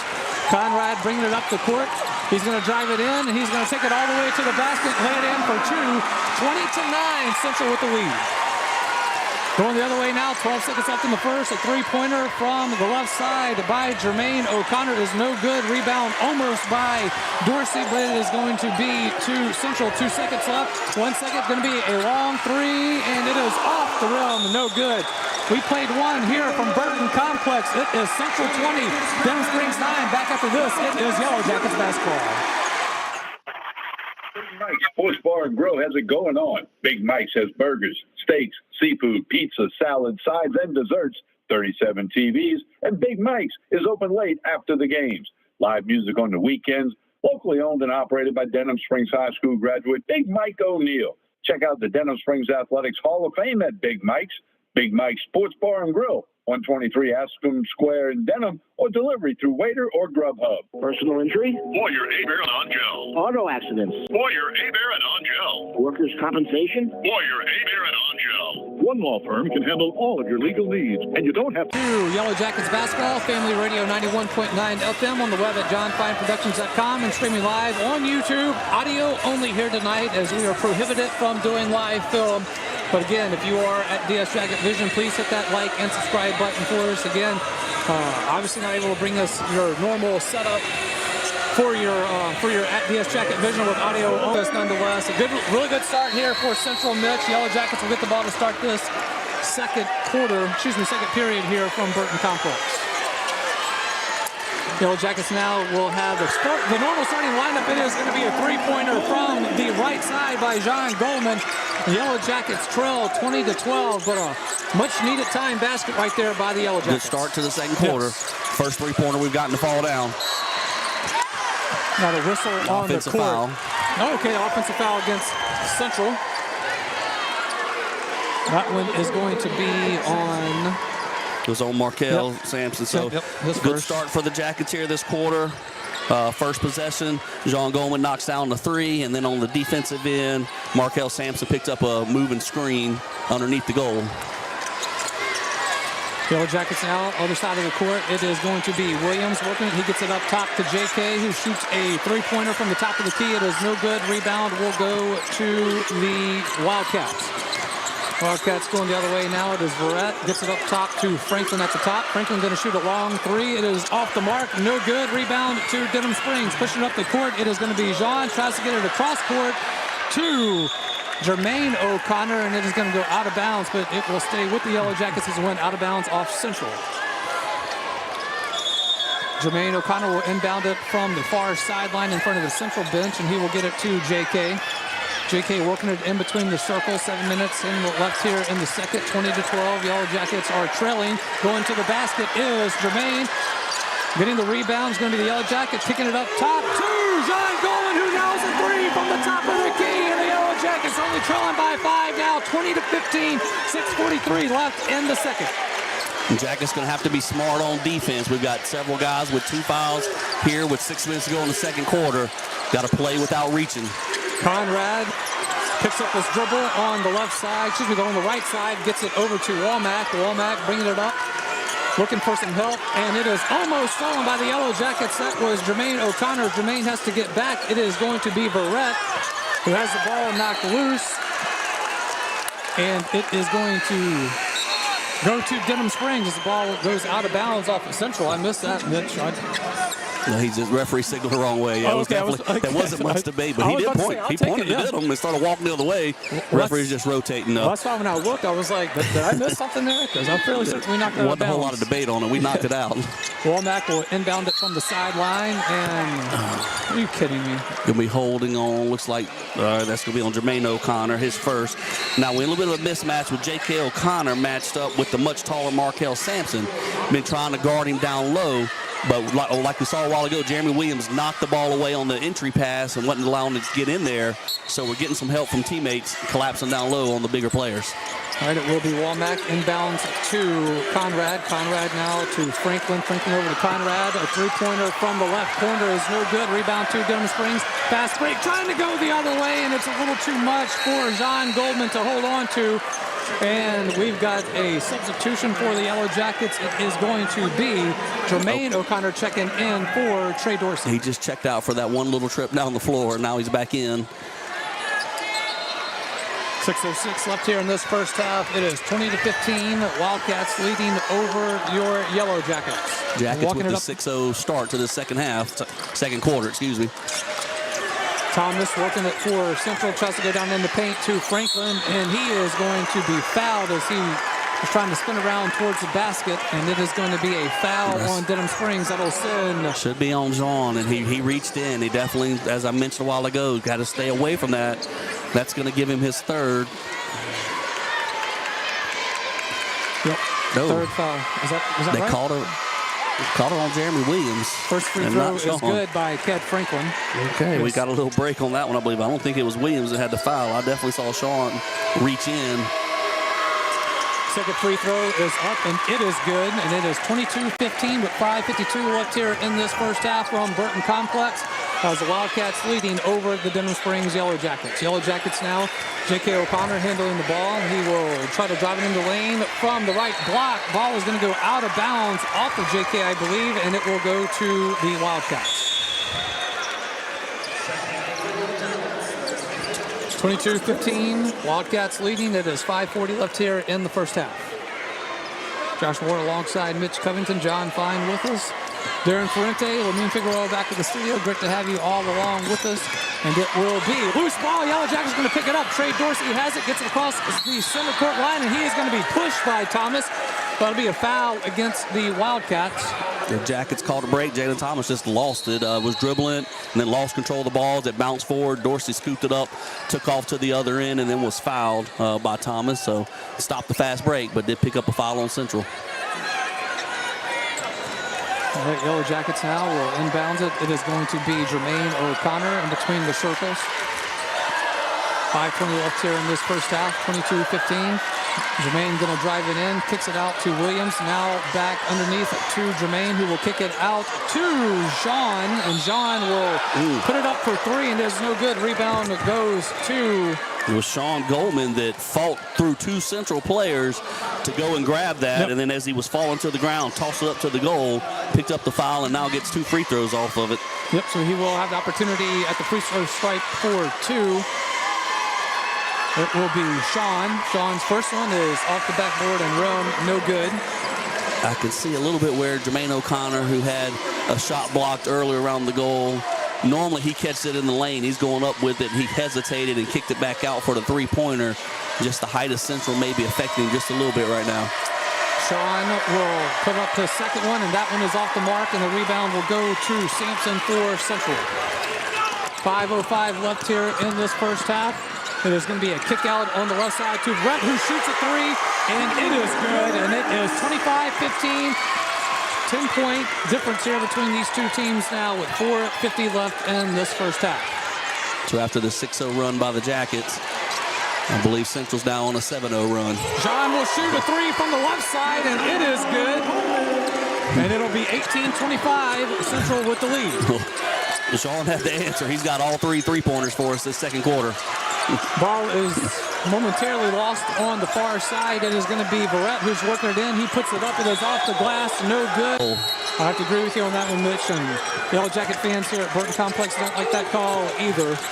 It is going to be Thomas now driving it in. A little jumper, and the putback by Sampson is no good as he slammed the goal down. Yeah, and they will call the interference. He went for a putback dunk, and it bounced up high, and he was hanging on the rim as the ball came down, and you got to let go. And referee on the side did call it. Ball kicked around, not in the goal anyway. But 25-18 Central with the lead. 4:13 left in the first half.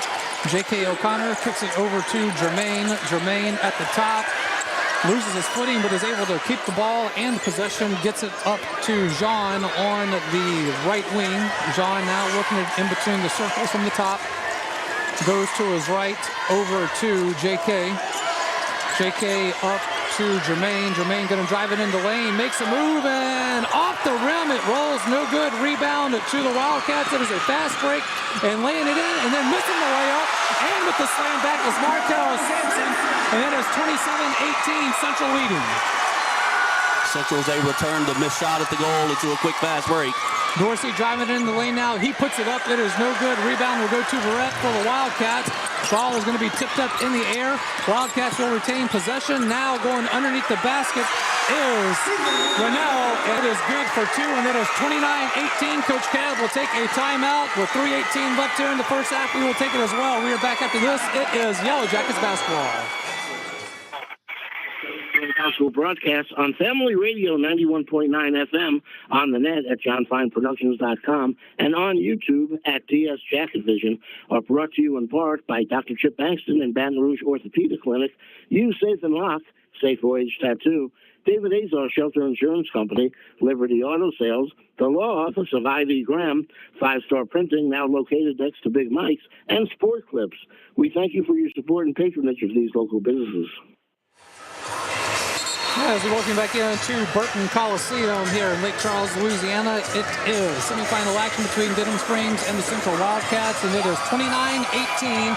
Central with the lead here over Denham Springs with 3:18 left in this first half. Yellow Jackets have burned 2 timeouts and just really having a hard time matching up with the bigs for Central. We're hitting a few threes, but when we get to the lane, either Markel Sampson or Ked Franklin, the big guys are there affecting the shots or straight up blocking them, and we're not able to get the 2-point buckets. It is going to be a 3-point air ball missed by John Goldman on the left side, and ball will go out of bounds, and it will stay with Denham Springs. So that's a break there for the Yellow Jackets. Jermaine O'Connor will inbound it from the baseline.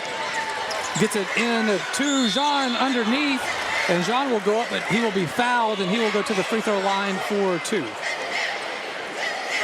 It's going to be on Sampson, I believe, his second foul. All right, so sends Jean Goldman to the free throw line. 2-shot opportunity here. First one is up. It is on the mark, and that one will drop in. It is good. 10-point game, 29-19, Central with the lead. The Jackets have held it steady after that 9-0 deficit to start the game. Right back here at a 9-point deficit again. 3 minutes and a half. See if we can cut that down to under 5 before halftime. Second free throw is on the way. Drops it in. And it is 29-20. What? Did they just wave that off? They called some kind of lane violation. I don't know on who. Maybe on the shooter. I don't know. But they called a lane violation on the Jackets and waved it off. Oh, my goodness. All right, so it stays at 29-19 after the lane violation by Denham Springs. Central quickly going the other way. In the lane is Thomas. Kicks it up top to Verrett. He is going to be a block shot. It is going to be Jeremy taking it all the way. Jermaine O'Connor taking it all the way to the basket and laying it in for two off the backboard. 21-29. Denham Springs trailing, driving baseline now is Thomas for the Wildcats, and there's a whistle on the court, another foul. O'Connor did a great job on the 4-4, blocked the three-point shot at the top of the key, sprinted down the floor and got fed the ball and made the layup. I really hope this officiating crew can call the same whistles against Central on this half of the court. Well, there wasn't a lot of contact on that one. Sometimes they call it, sometimes they don't, and that time they did. First free throw by Thomas is good. It is 30-21, Central with the lead. 2:43 left here in this first half. And look, I mean, you know, Mitch, we talk about that quick start that Central jumped out 9-0. You take that away, as you said, they're playing somewhat equal here. Second free throw by Thomas is good. It is 31-21. The problem is the Jackets are in a lot of foul trouble. Yes, they are. That's going to be a big issue in the second half. Trey Dorsey will get it over to Williams. Williams on the right wing, working it. Gets it up top to Larry Gayron. Gayron on the left side to Dorsey. Dorsey up top to Jean. Jean now kicks it out to Williams. Williams gets it over to Dorsey in the corner. He shoots a three. It is off the front iron, no good. And rebound goes to Central. Thomas now from beyond the arc gets it up top to Verrett. 2:09 left here in this first half. Yellow Jackets in some man defense. Gets it down in the paint to Thomas. Thomas is going to be on the baseline, and ball is going to be out of bounds off of the Yellow Jackets, and it will stay with the Wildcats. The Jackets need a strong defensive possession. They've done good so far, but Central will be taking it out from underneath their goal. From the baseline, inbound to Franklin. Franklin shoots a long two. It is no good. Rebound goes to the Yellow Jackets. Pushing it up the court is Larry Gayron for Denham Springs. Gets it underneath the basket to Jeremy Williams, who goes up and puts it in for two.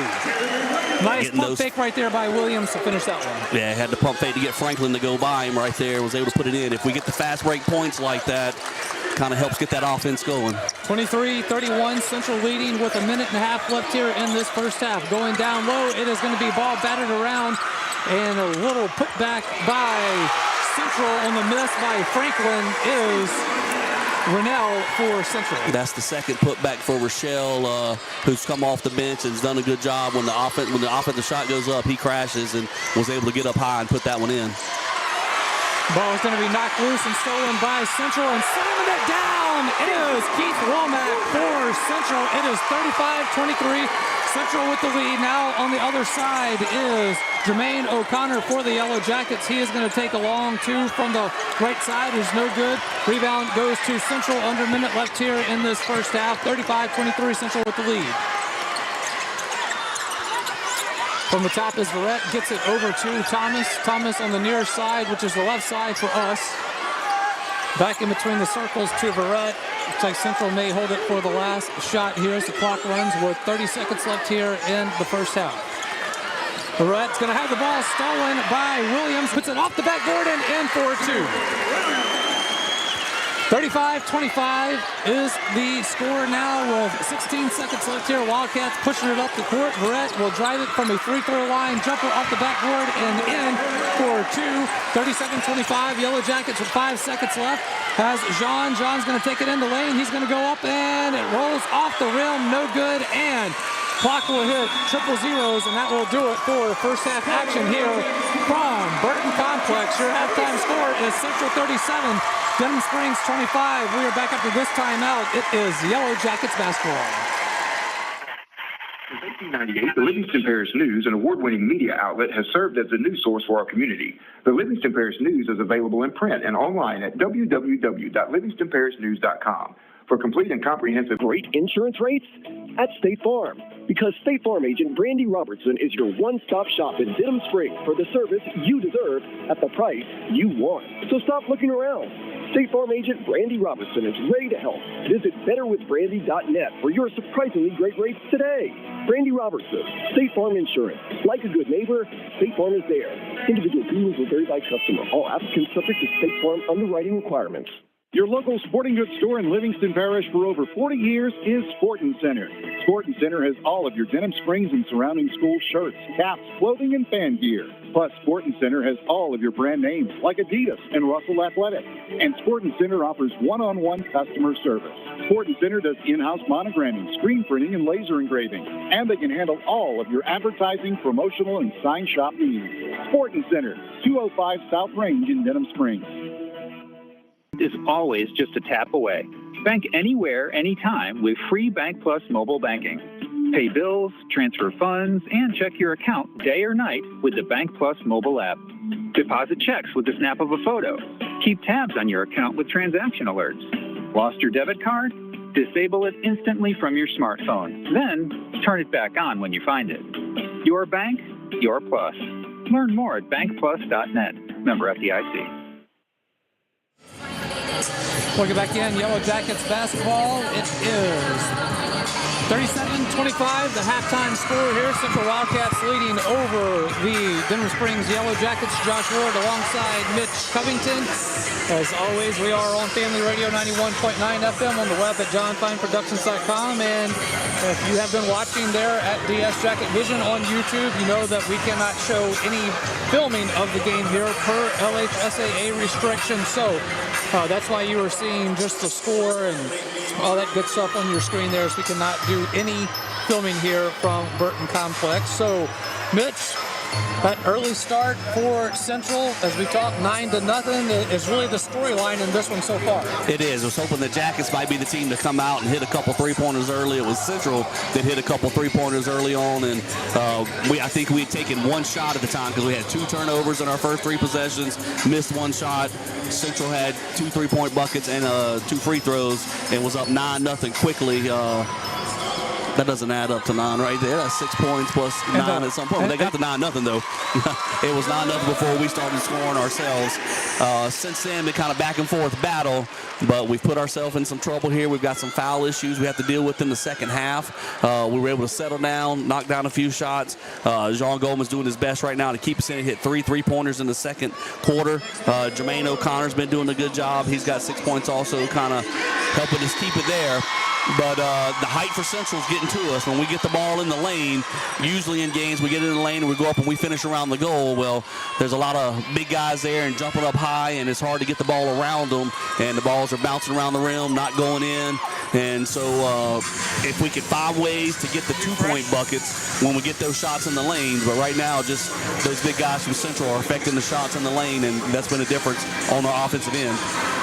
Yep, so that is your halftime score right now, 37-25, with the Central Wildcats leading over the Denham Springs Yellow Jackets. So, Mitch, I guess if you're Coach Cab in there at halftime right now, you know what you're really probably trying to tell your team is just flush this first half. You have a whole second half to go out there.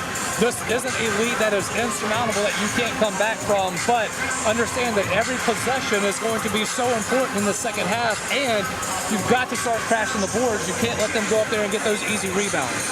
Yeah, and I wouldn't say that they've gotten easy rebounds. We've had some guys in some areas to try and get it, but they've been a little bit taller and jumped a little bit higher than we have at some spots and able to come down, especially on 2 offensive putbacks. They was able to get up higher than us and go grab the rebound, and so just got to try and get a body on a body and keep them from jumping and getting up high for those rebounds when it does come off the rim, because I don't think Central has shot it at a high level. In fact, we're about to get some official stats here coming our way in a moment, but they have gotten some second chance points and some putbacks, and that's helped them to keep that lead at a comfort level instead of us cutting it down to maybe a 1-score game.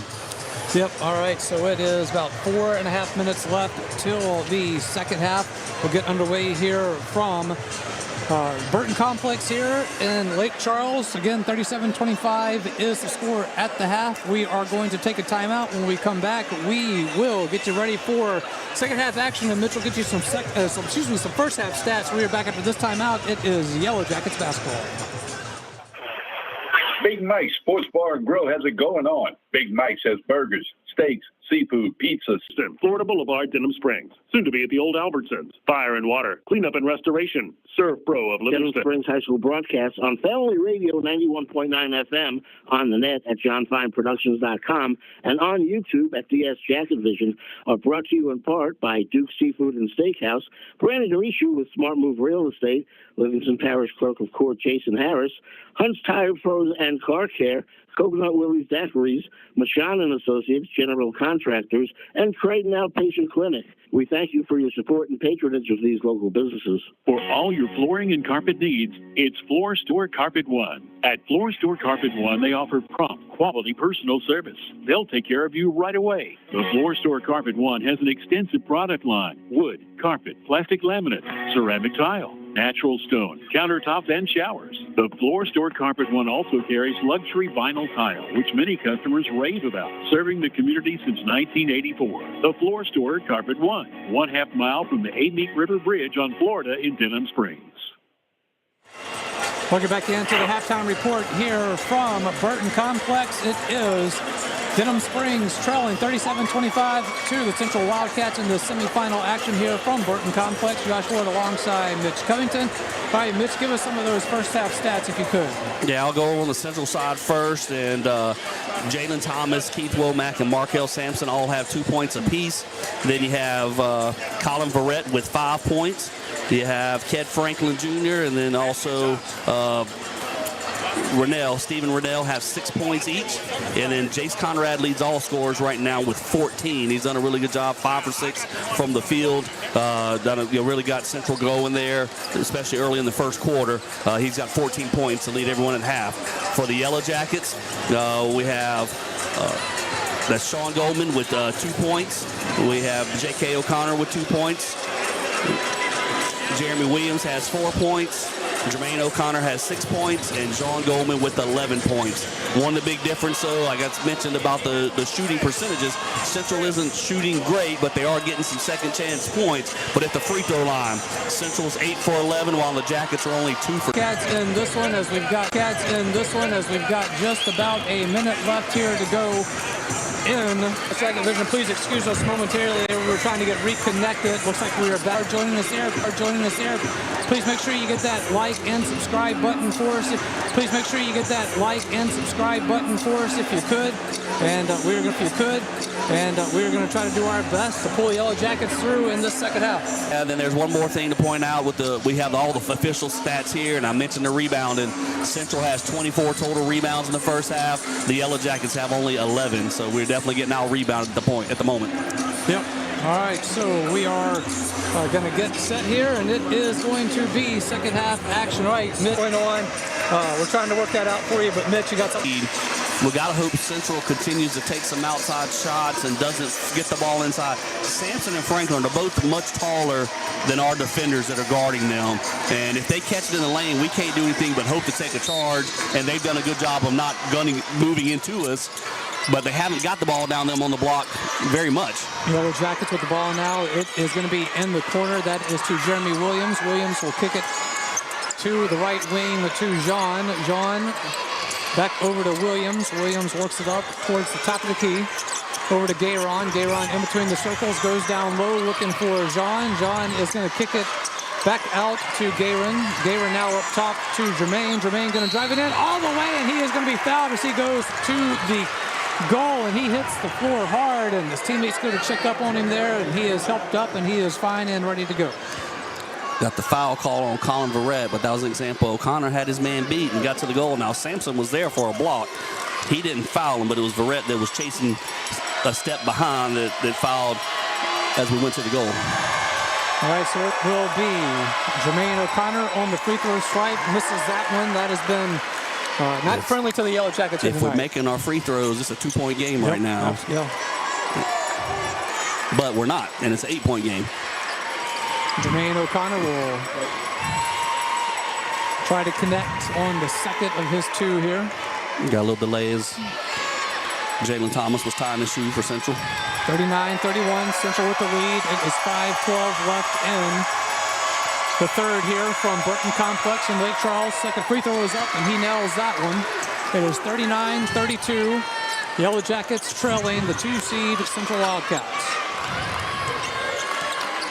Central OK slowing this one down a little bit. It will be Thomas. Goes over to Womack. Womack back to Thomas. Barrett now will shoot a 3 from the left side. It's off the rim, no good. Rebound goes to Jeremy Williams for the Yellow Jackets. Williams will get it out to Jean. Jean over to Williams in the corner. That is going to be Jermaine. Jermaine going to drive it into the lane, goes to his left and puts it up. It is off the rim, no good. They're just not falling for the Yellow Jackets. Did a good job of using his left hand to get around the taller Sampson, but just wasn't able to finish it off. 4:30 left here in the third. 39-32, Yellow Jackets with the steal. JK taking it down the court. He is going to go to the basket, puts it off the backboard, no good. Rebound goes to Jermaine. Jermaine to Jean, who shoots a 3. It is off the rim, no good. And the rebound goes to the Wildcats. That is Barrett bringing it up the court. He works it from the top now. Goes to his right, gets it down low in the paint to Womack, who puts it up. It is no good. Rebound to the Yellow Jackets. Quickly going the other way now. JK makes a move in the paint, puts a shot up. It is going to be deflected by the Wildcats, and it'll be Barrett for Central bringing it up the court. Now over to Womack. Womack driving baseline and going to the basket. It is going to be it's going to be no foul. It will be a foul, but it's still going to be no shot. It'll be on the court. That's J.K. O'Connor's 4th foul, and he definitely reached on that one. Maybe frustrated because of the possession before. Look, get a lot of credit to Colin Red. He tried to take a charge. J.K. O'Connor saw him there and kind of jumped backwards. And as he jumped backwards, Barrett quickly got up off the floor and deflected it. And then J.K. O'Connor tried to get a steal on the other end of the floor and committed his 4th foul. 39-32, Central with the lead, and they have it at the top now. It is going to be Rennell. Rennell tries to go down low to the big man Franklin, who does, and off the backboard and in for 2 is Ked Franklin. 41-32, Central with the lead. If Franklin or Sampson get it down there in that low block, we're in trouble, and that was an example of that. Valerie Gayron gets it over to Jean. Jean now to Dorsey. Dorsey in between the circles at the top.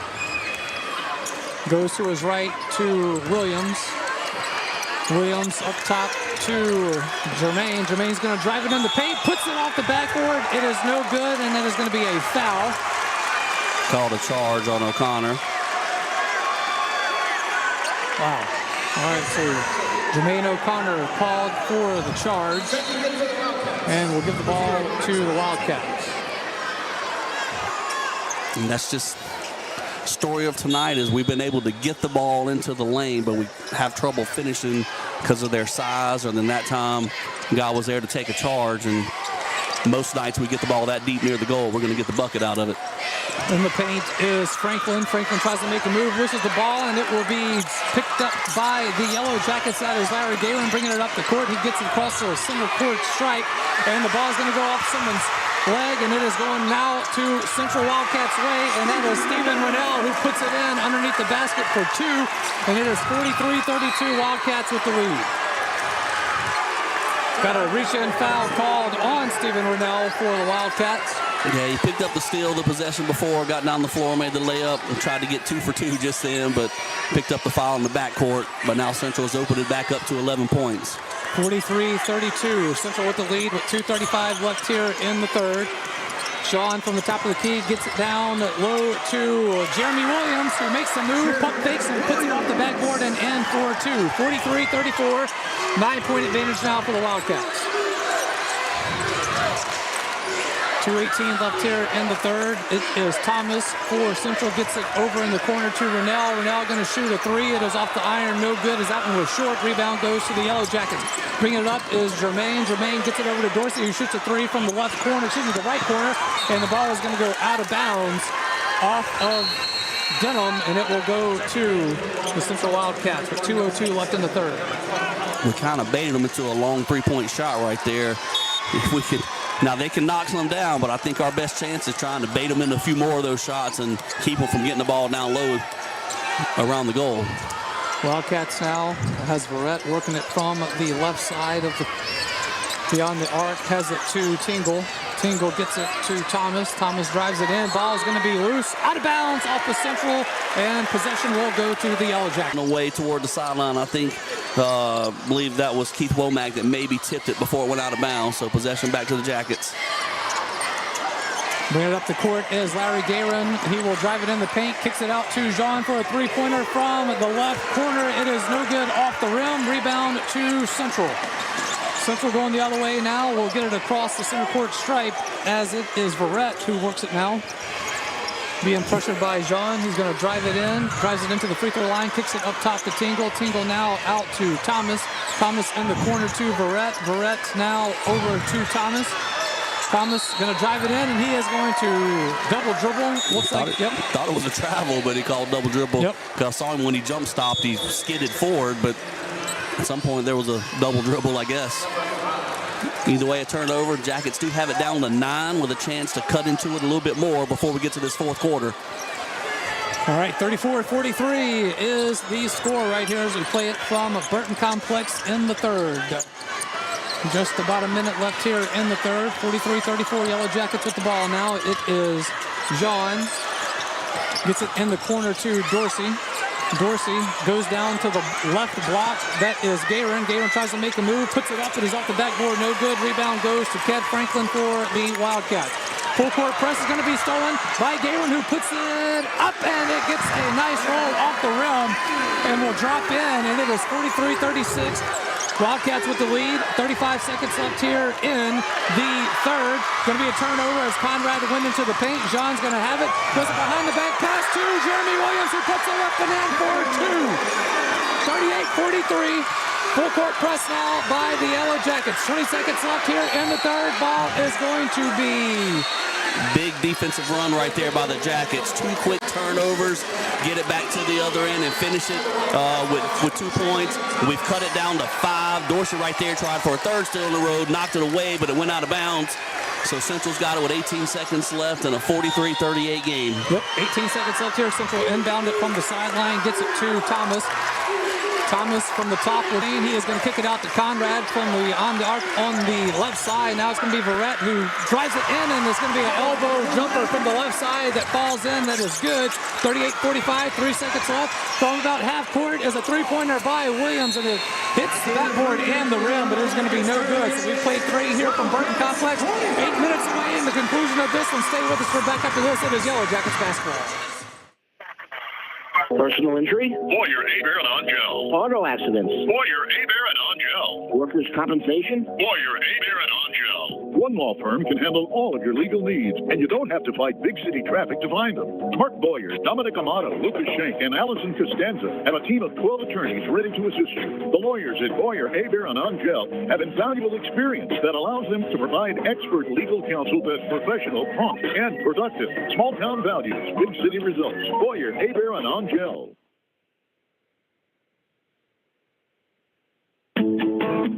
Demco believes that championing youth programs helps pave the way for a brighter future. From building the next generation of leaders with the Youth Cooperative Ambassador Program to giving students the chance to visit Washington, D.C. as part of the Rural Electric Youth Tour, our dedication is clear. At Demco, we power youth. Learn how you can participate at demco.org. That's demco.org. We'll get back in to Yellow Jackets basketball, Family Radio 91.9 FM on the web at johnfineproductions.com and streaming live on YouTube at DS Jacket Vision. Please like and subscribe. We know you can't see us. We know you can hear us. We love you. Go Jackets. 8 minutes away. Mitch, let's get it done, baby. Well, we held them to only 8 points that quarter, and we closed the gap from 12 down to 7. Another quarter, if we hold them to just 8 points, we're going to have a chance. All right, Yellow Jackets have the ball to start this to start this fourth here from Burton Complex. 45-38. It is going to be from the top. That is Jermaine O'Connor. Gets it to J.K. We've got 2 players in the game with 4 fouls, going all after it right now. J.K. in the corner is going to give it to Jermaine. Jermaine makes a move and goes to his left and then puts it up on the right, and the basket is good. It is 45-40. Yellow Jackets trailing now. 3-pointer on the other side. Rims out, no good. Rebound goes to the Yellow Jackets. Needed that one right there. Outside. Let them shoot from the outside. That's our best shot. Going down low is the Yellow Jackets. That is Jermaine, and Jermaine thought he was fouled. They say it was clean. Yellow Jackets Central going the other way now, working it down from the right block and going for the layup is no good. It was Thomas. Rebound goes to the Yellow Jackets. It's a fast break and going up and missing. But with the putback is Jeremy Williams. 45-42, three-point game left here. 6:50 in the fourth. Great hustle on the trail by Jeremy Williams to put that ball back in. Wildcats now on their side of the court has Conrad working it, being pressured by J.K.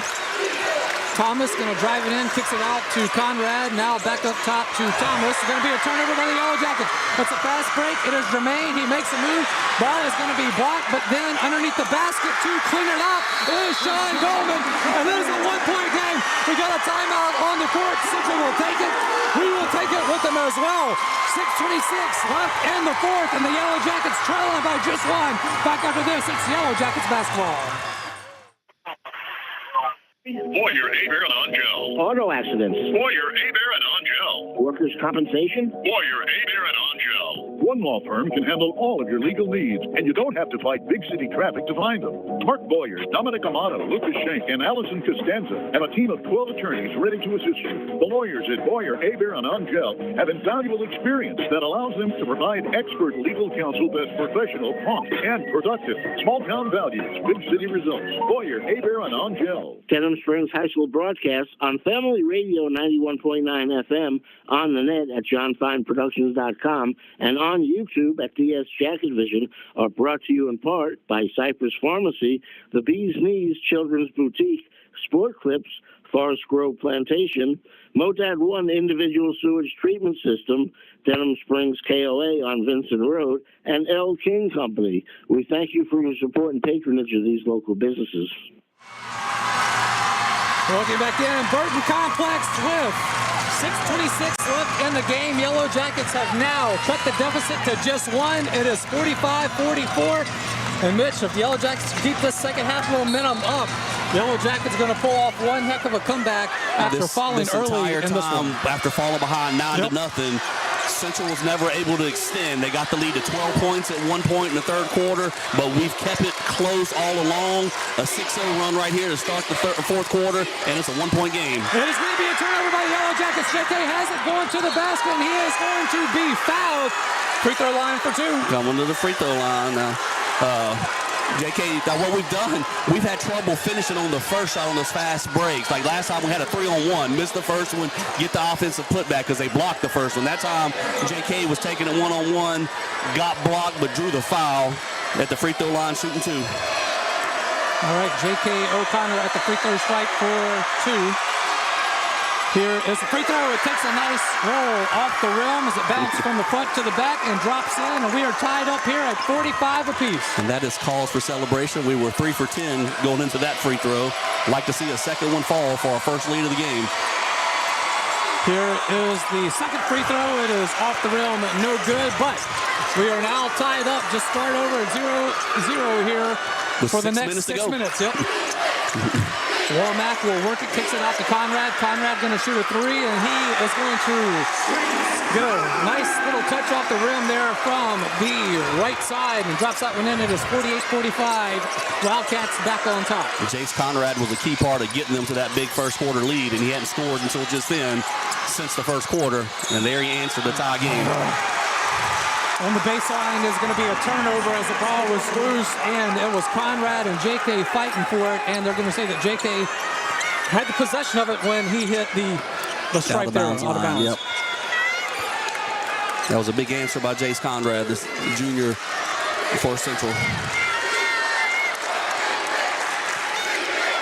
All right, it will be Conrad with the ball now. He gets it to Tingle. Tingle will try to pass it. It will be stolen. It's going the other way to the Yellow Jackets. J.K. saves it, gets it up in the corner to Jermaine. Jermaine now trying to go baseline. Makes a move, kicks it out to Jean. Jean shoots a three, nails it from the left side. And we are tied at 48 apiece. Check it. It was the right side. It don't matter. We're tied. The fourth three-pointer of the game for Jean Goldman. 48-48. Now going down low, off the foot of Franklin. It is going out of bounds, and the Yellow Jackets are able to save it. And Yellow Jackets now has Sean Goldman bringing it up the court. Sean going to try to drive it in, and he is going to go to the goal. He is going to be fouled, so free throw stripe coming up for Sean Goldman. The defense, we have just been able to put Central uncomfortable this quarter on the offensive end. We have deflected passes. We've gotten steals. Even right there, I thought they made a great pass down low. They had Scott Smith open under the goal, but the pass bounced off his shin. It was a low, hard pass, and he wasn't able to handle it. First free throw is up, a little too strong there by Sean. He misses that one. So we will stay tied up at 48 apiece.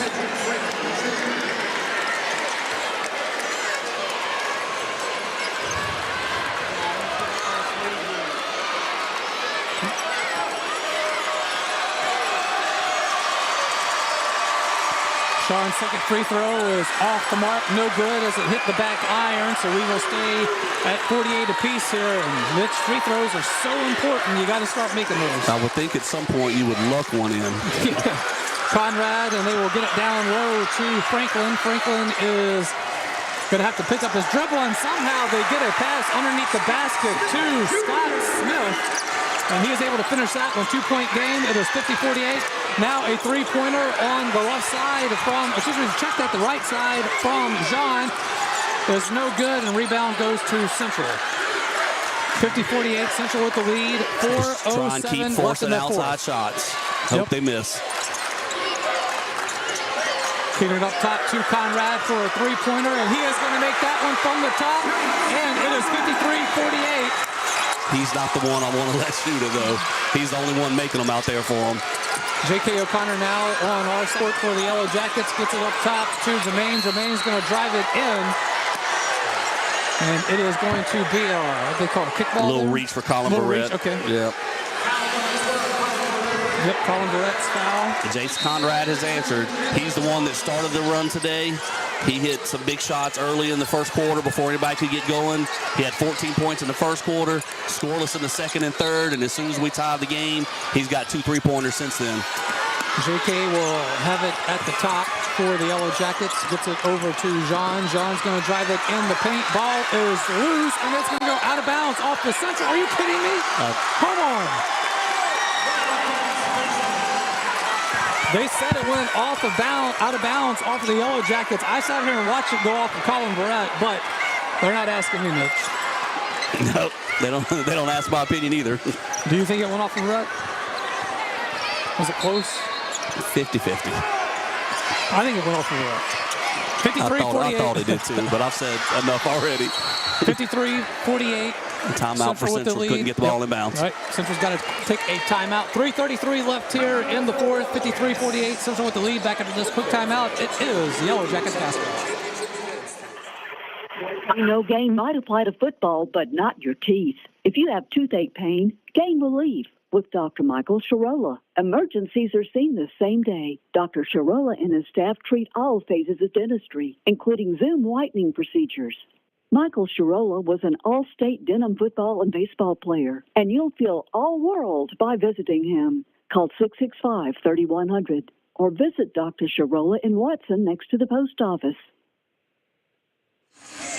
As we welcome back into Burton Complex in Lake Charles, Louisiana for the top 28 2025 Division I non-select semifinal game here between the 3-seed Denham Springs Yellow Jackets and the 2-seed Central Wildcats. It is 53-48. Central with the lead over Denham Springs with 3 in the fourth.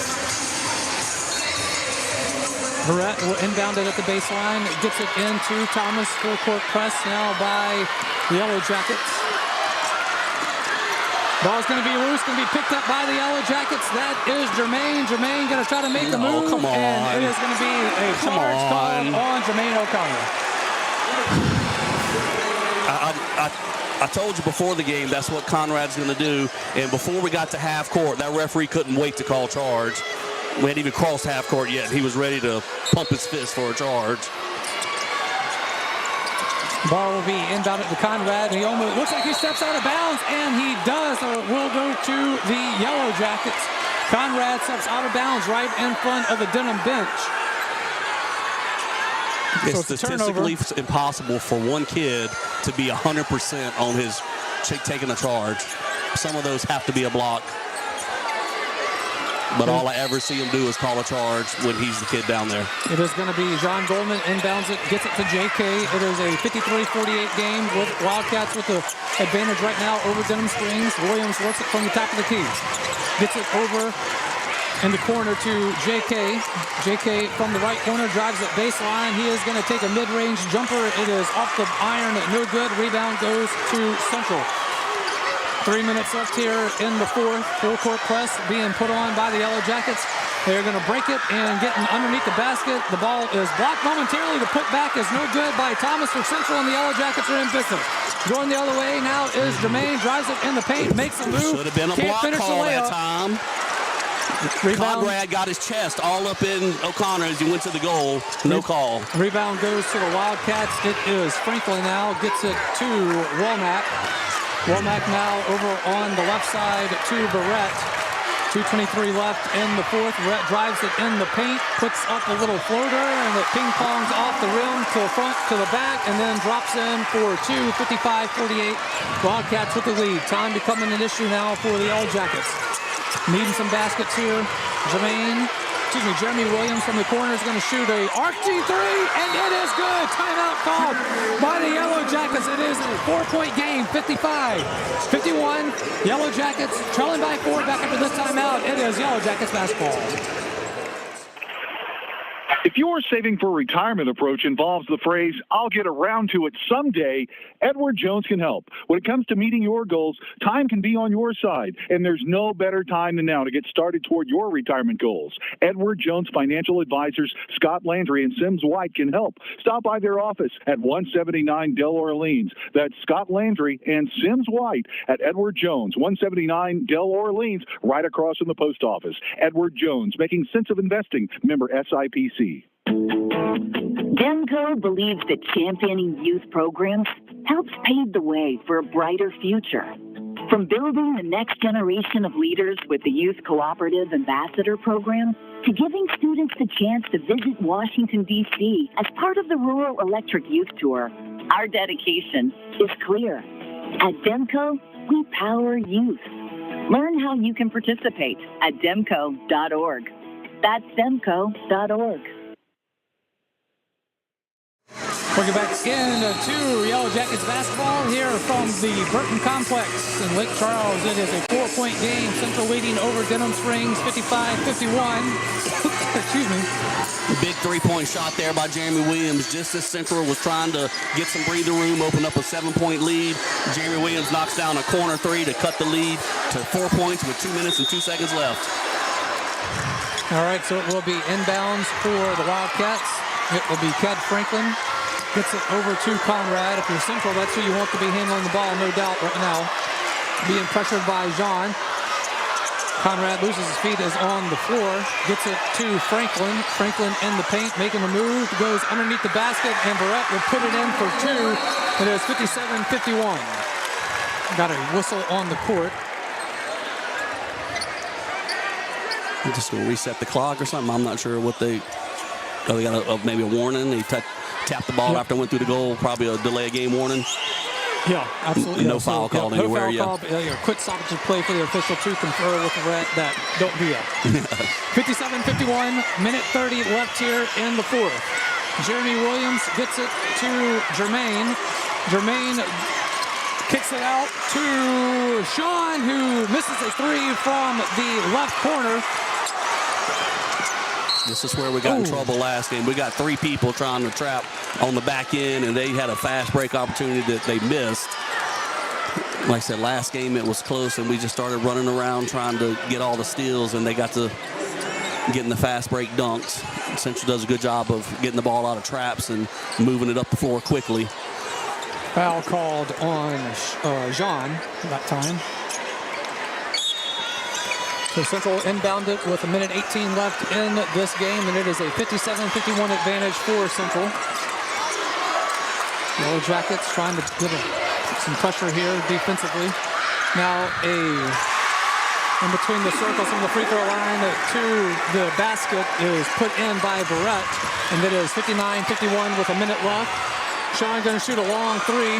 Jean shoots a long three. It is going to be off the mark, and the rebound. They got a foul on the court. That is going to be against the... It's going to be against Sean. I believe he fouled out. Yep, that is 5 for him, I do believe. Right? Nope. Yeah, that was 5 on Sean Goldman. Oh, yeah, so he's only... Yeah, I see now. They just put it up on the wrong, on the board, the wrong guy. Wildcats will inbound it. That is Conrad. Full court press, trying to trap in the corner is the Yellow Jackets. They are going to try to get it out. They do. They get it to Thomas. Thomas gets it across the center court, and it is 40 seconds left in this one, and it is 59-51. Yellow Jackets will foul there. Jermaine O'Connor, and they're going to try to get this one to the free throw line strike. Yep, Central feeling pretty comfortable right now. 8-point lead with just under 40 seconds left. Inbounds will go to Conrad. Conrad on the right side, and he will be fouled.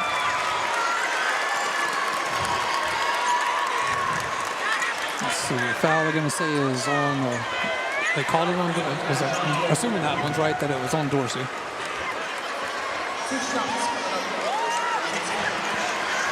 Conrad's going to go to the line. I'm going to assume he's a pretty darn good free throw shooter. Yep, Jace Conrad at the free throw strike. First one is through the net. It is good.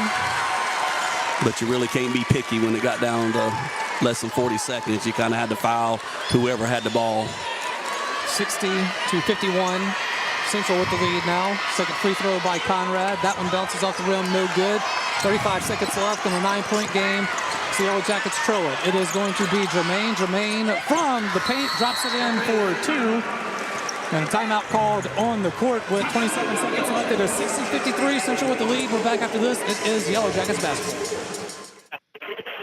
Big Mike's Sports Bar and Grill has it going on. Big Mike's has burgers, steaks, seafood, pizza, salad, sides, and desserts. 37 TVs. And Big Mike's is open late after the games. Live music on the weekends. Locally owned and operated by Denham Springs High School graduate Big Mike O'Neill. Check out the Denham Springs Athletics Hall of Fame at Big Mike's.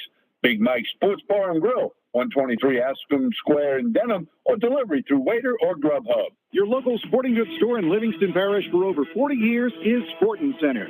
Sportin' Center has all of your Denham Springs and surrounding school shirts, caps, clothing, and fan gear. Plus, Sportin' Center has all of your brand names like Adidas and Russell Athletic. And Sportin' Center offers one-on-one customer service.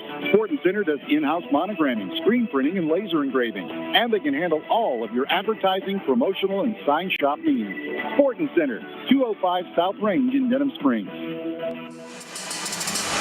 Welcome back in to Yellow Jackets basketball, Family Radio 91.9 FM on the web at johnfineproductions.com, streaming live on YouTube at DS Jacket Vision. 27 seconds left in this one. 60-53, Central with the lead. So Mitch, it's not impossible, but it's a big mountain to climb here. You need to get some steals and not hope to put them on the free throw line would be the best chance. Inbounding for Central is Verrett. Verrett will get it into Conrad. Conrad is going to finally be fouled. That took 3 seconds off the clock, and it will stop it with 24.5 seconds left, and will send Conrad to the free throw strike. You know, every time we pick up a foul, somebody's getting their 5th right now, though.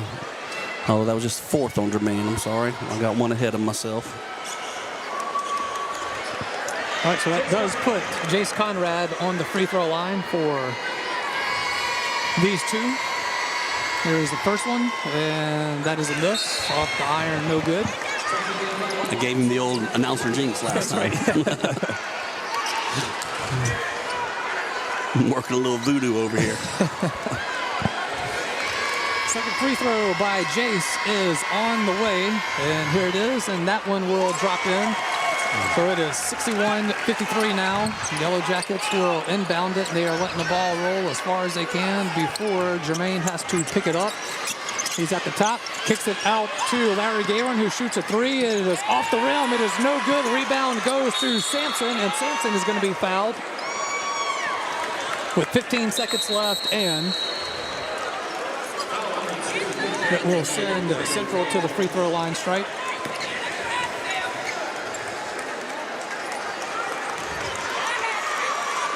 Is going to send Markel Sampson for the Wildcats. He will go to the free throw line with 15 seconds left. It is a 61-53 Central advantage for the Wildcats. First free throw is up by Sampson, and it is off the mark, no good as it bounced off the rim. If we could have made a couple of shots in the last minute, it would have got interesting because Central isn't draining their free throws at this point. They hit them in the first half, but aren't making it right here. All right, second free throw coming up for But the big Markel issue, we Sampson. haven't put the ball in the basket in this last minute ourselves. Second free throw on the way. He will drop that one in. It is 62-53. Central with the lead. 15 seconds left. It is JK. JK going to take a long three, and he is going to drop that one in. No timeouts for the Yellow Jackets left, though. And it is 62-56. It'll be an inbounds to Conrad, and it is going to stop the clock. Oh, they're going to call Conrad for a travel. So it will give the ball to the Yellow Jackets with 2 seconds left in a 62-56 game.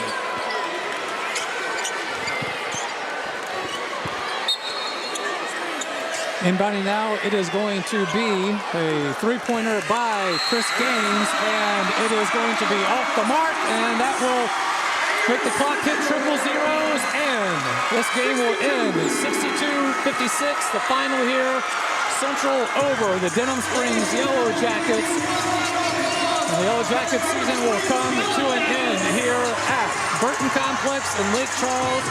After a 21-year drought in the top 28, the Yellow Jackets make their return against the Central Wildcats. Fast start for Central was a little too much for Denham Springs to overcome as they will fall in this one, and a magical season, no doubt, by Denham Springs, though, will come to an end here in Lake Charles. We will take a timeout. When we come back, we will get you some final stats, some final thoughts, lots to unpack here before we make the trip back home to Baton Rouge for the Yellow Jackets. But just a very good season here by Denham Springs. It's unfortunate fouled up short here. Again, the final, Central 62, Denham Springs 56. Back after this, it is post-game wrap-up on Yellow Jackets basketball. Personal injury? Warrior, Abear, and On-Gel. Auto accidents? Warrior, Abear, and On-Gel. Workers' compensation? Warrior, Abear, and On-Gel. One law firm can handle all of your legal needs, and you don't have to fight big city traffic to find them.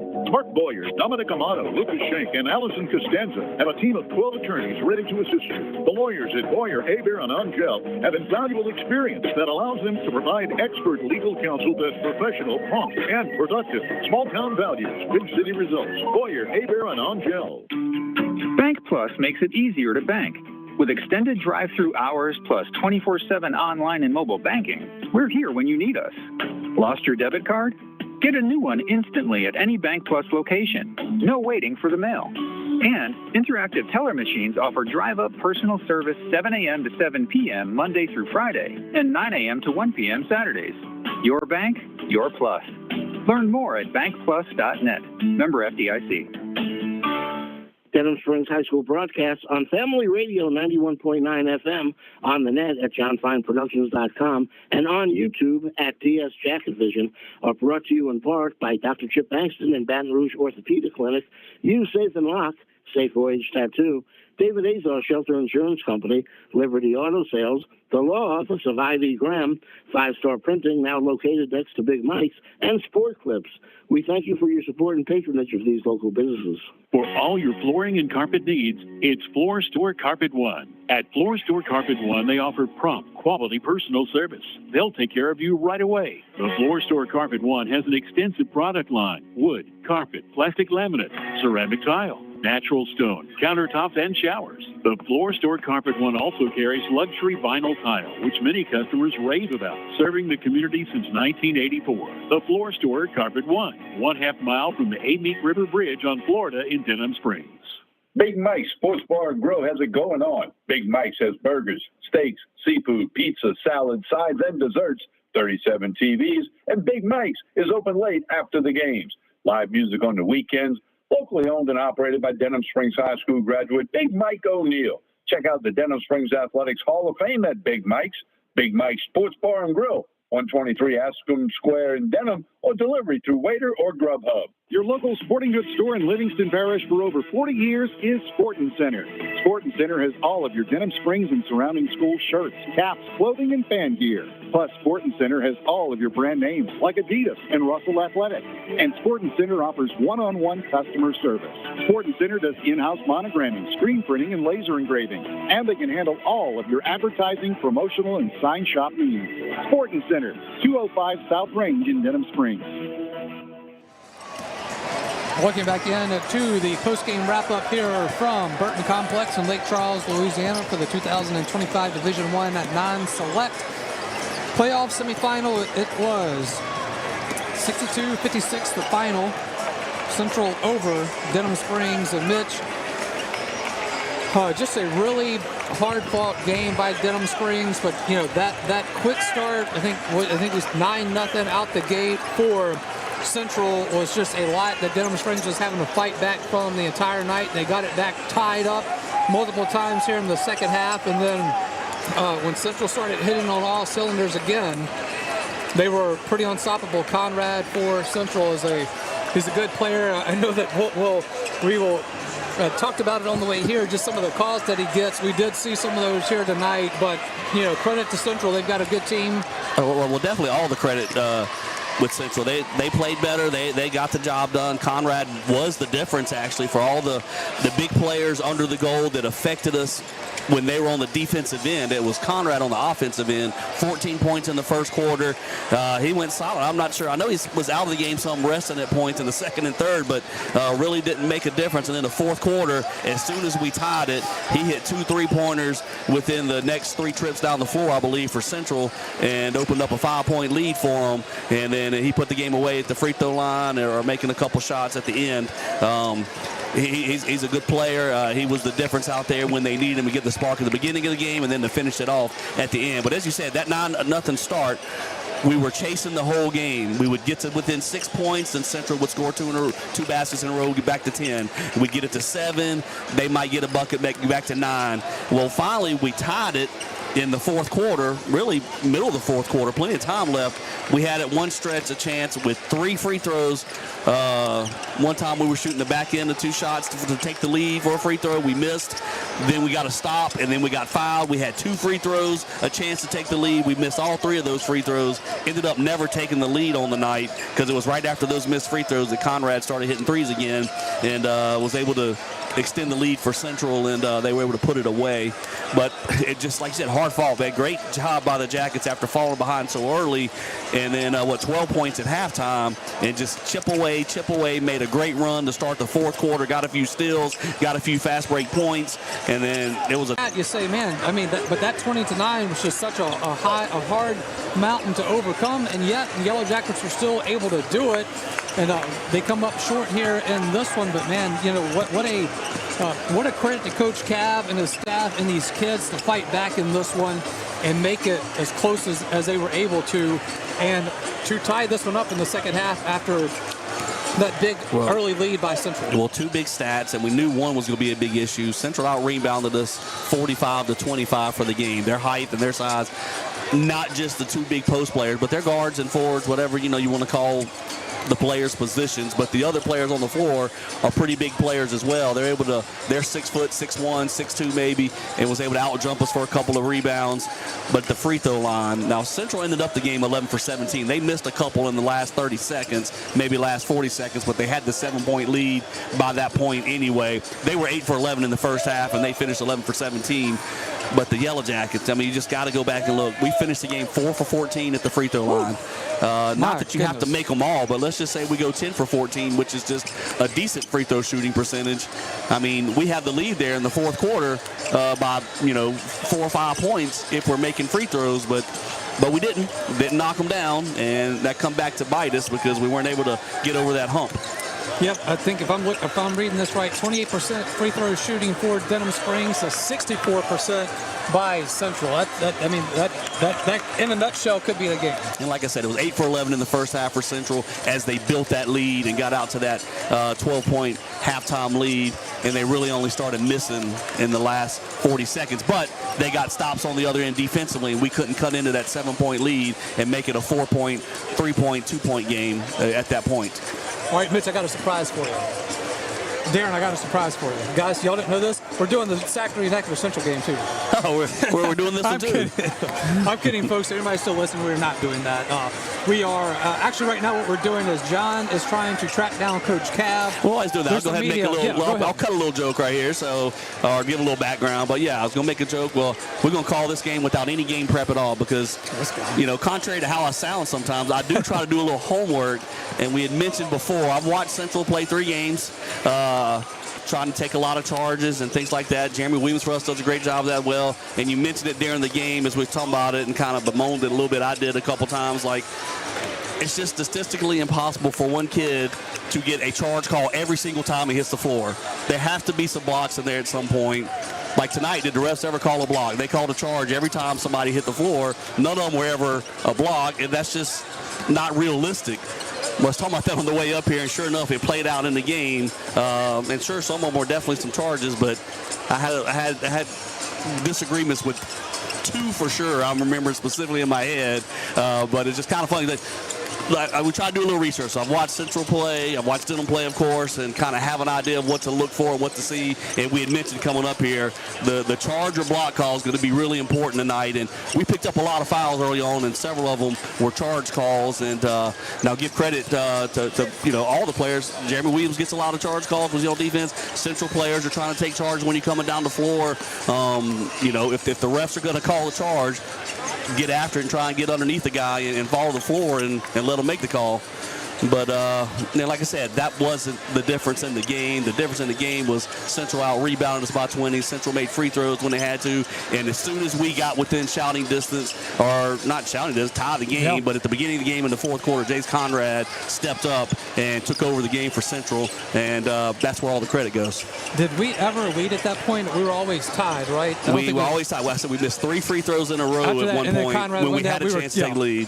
I think the 2 times we were tied up, Conrad went down and hit that 3, and they went up 3, and then from that point is when you feel like, I feel like as a player you just start feeling like, man, like I can't do anything, and you're missing the free throws, you get frustrated. A lot of times in a game like this basketball, when a team falls down, they work so hard to cut the lead, and they get so close, and then they just can't get over the hump, and all of a sudden when the other team gets one basket ahead, it's such a big letdown. It's like you just said, are we ever going to get the lead? Can we get there? What can we do to get the lead here? Yeah. All right.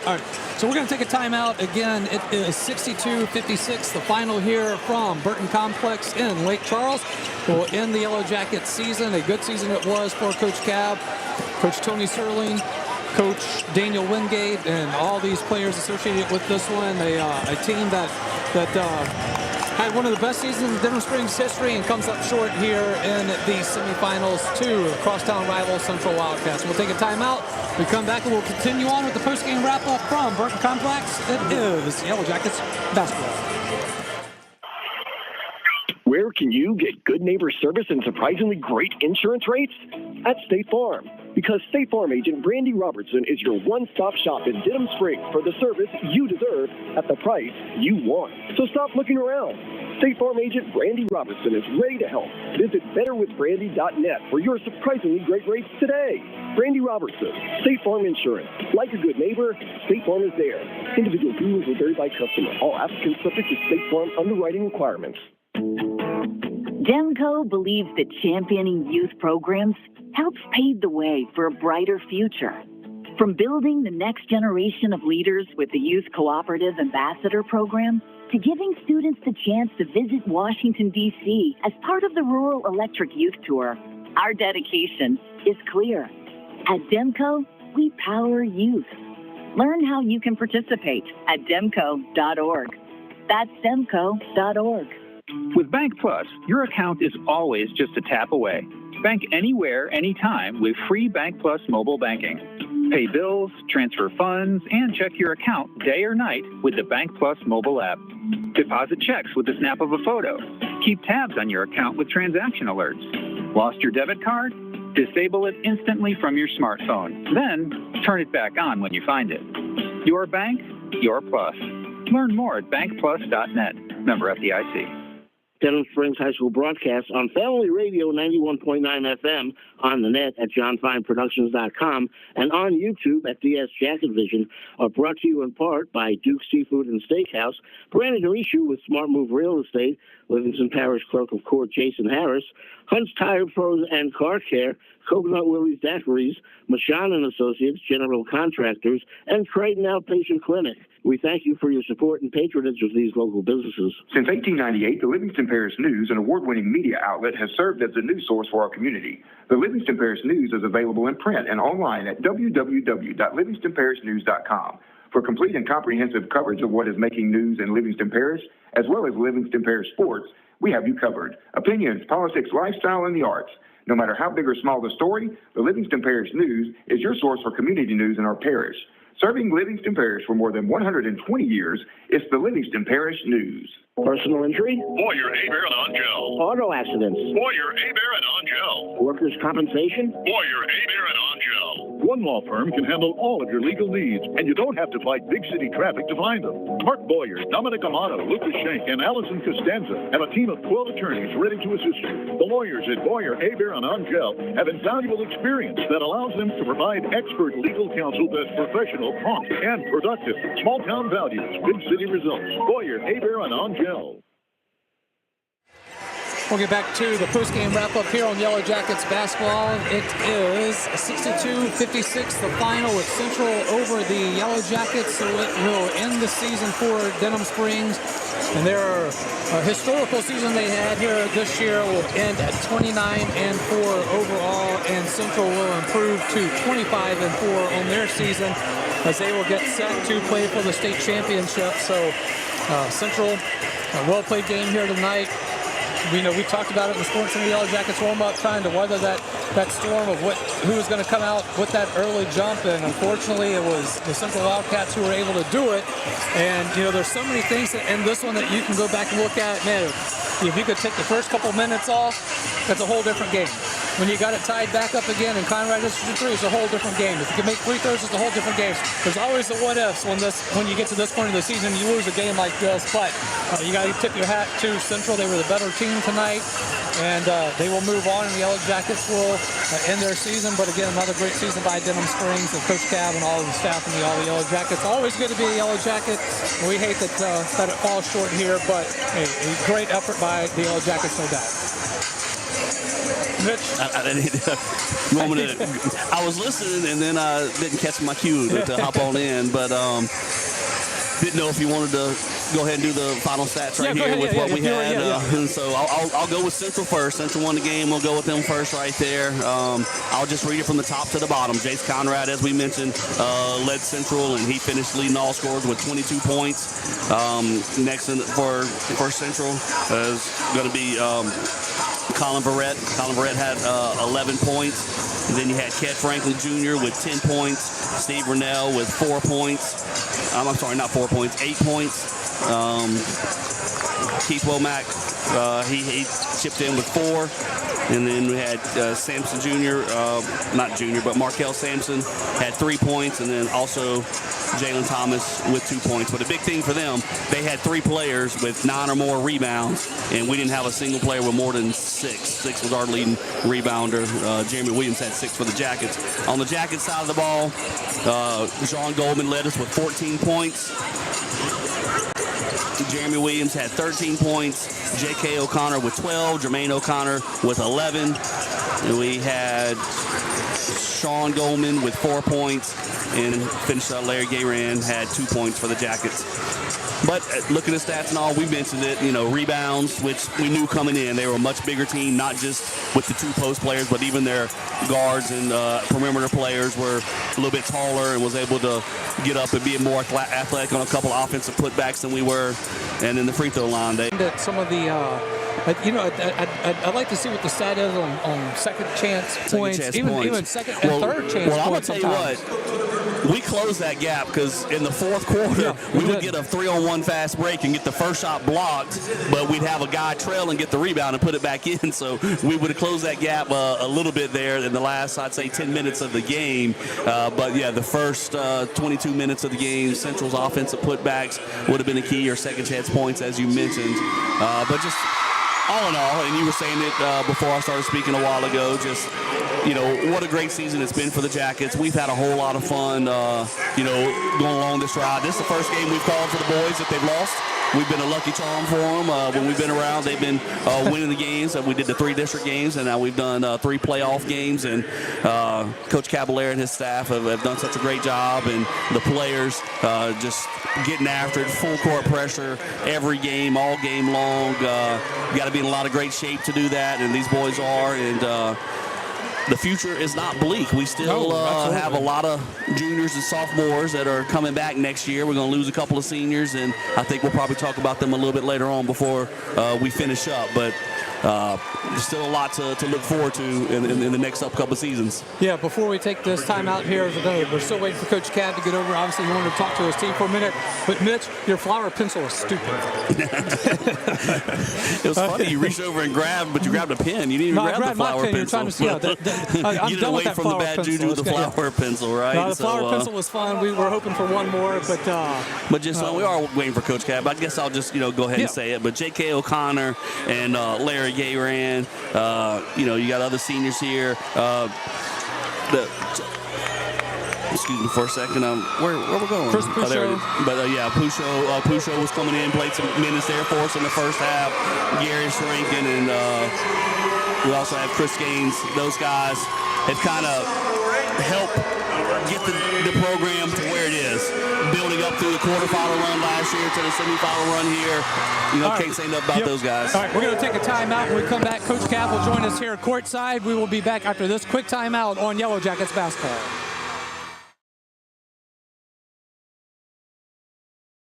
Offers the very best selection of mobile audio and video, window tint, and vehicle security. Innovative Audio's installation and tinting is the finest in the industry. And Innovative Audio's work comes with lifetime warranties on all audio, video, and tint installations. Most importantly, Innovative Audio specializes in serving you. You are our first priority at Innovative Audio, 1400 South Range, Denham Springs. Visit us on Facebook. Peak Performance Physical Therapy has been serving the wonderful people of Livingston Parish for over 20 years now. This is Ben Wilson, Denham Springs High School, class of 98, and the much younger Stephen Wilson, class of 2003. We are honored to have the opportunity to help those in our community return to a normal way of life following injury. From the geriatric population to the young athlete. This one, you got to be proud of the effort that your team gave here tonight. Oh, yeah. This one, you got to be proud of the effort that your team gave here tonight. Oh, yeah, that second half was a lot of grit, a lot of toughness, and, we just, little stuff got us, the free throw layups, and but it wasn't effort. It wasn't effort. Yeah, the first few minutes of the game when Central comes out and they jump out to that early lead, you weathered that storm pretty well, but after the first down 20-9, you find yourself in that hole and you're trying to chase that all night, and yet you play them almost dead even in the second period, and you go in at the half and you're feeling, all right, this is a game, and then you come out on fire in the second half. You had to like the way the team came out after the halftime to try to respond and get back in this one. Yeah, well, we made a couple of adjustments at half. Actually, Coach Sterling made a couple of adjustments at half, and it worked out for us. There's not a lot of games won in the first quarter. A lot of times you put your head down, they're high school athletes, and that effort, it's a shame, the effort that they had in that second half, that they couldn't, convert layups and make free throws. Foul trouble, a little bit of an early issue for the Yellow Jackets, but your bench came in and did what they had to do to fill that gaps at time. And, for what you were able to do during that with having to shuffle so many people, it says a lot about the team that you have and just the depth that you have here that it's almost like you didn't really miss a step and you had to put those guys in. Yeah, but, those guys did a great job now. I don't want to cut them short, but the type of basketball we've been playing all year with guys that hadn't been playing a lot, Absolutely. All right, Coach, so 62-56. You finished a great season. You're going to wrap this season up at 29-4. obviously a lot of people that you have to thank for this. I know that the support staff that you have from the administration and the parents and everything you have. Just such a great season. You hate that it comes to an end here, but ending a 21-year drop to get back to the top 28 says a lot. I know not getting here is the only prize that you wanted, but you have to be just so proud that for the community and the school and the kids to be able to reach this pinnacle of getting to the top 28. Yeah, you saw it tonight, the crowd, the students, everybody in here. I wanted the kids to experience it. 100 years ago, I experienced it as a player, but they hadn't. And I thought at the beginning of the game that, nerves got us a little bit. But, Central hadn't been here in a while. Credit them. Yep. They last year quarters, this year semis. And yeah, there you go. I like the go. So okay. maybe we can get it. All right, Coach, congratulations on a great season. That was head coach of the Yellow Jackets, Coach Kevin Caballero. We will take our final timeout. When we come back here, we will wrap it up from Burton Complex. Again, 62-56, the final, and the Yellow Jacket season will come to an end here from Lake Charles. We're back after this timeout. It is Yellow Jackets basketball.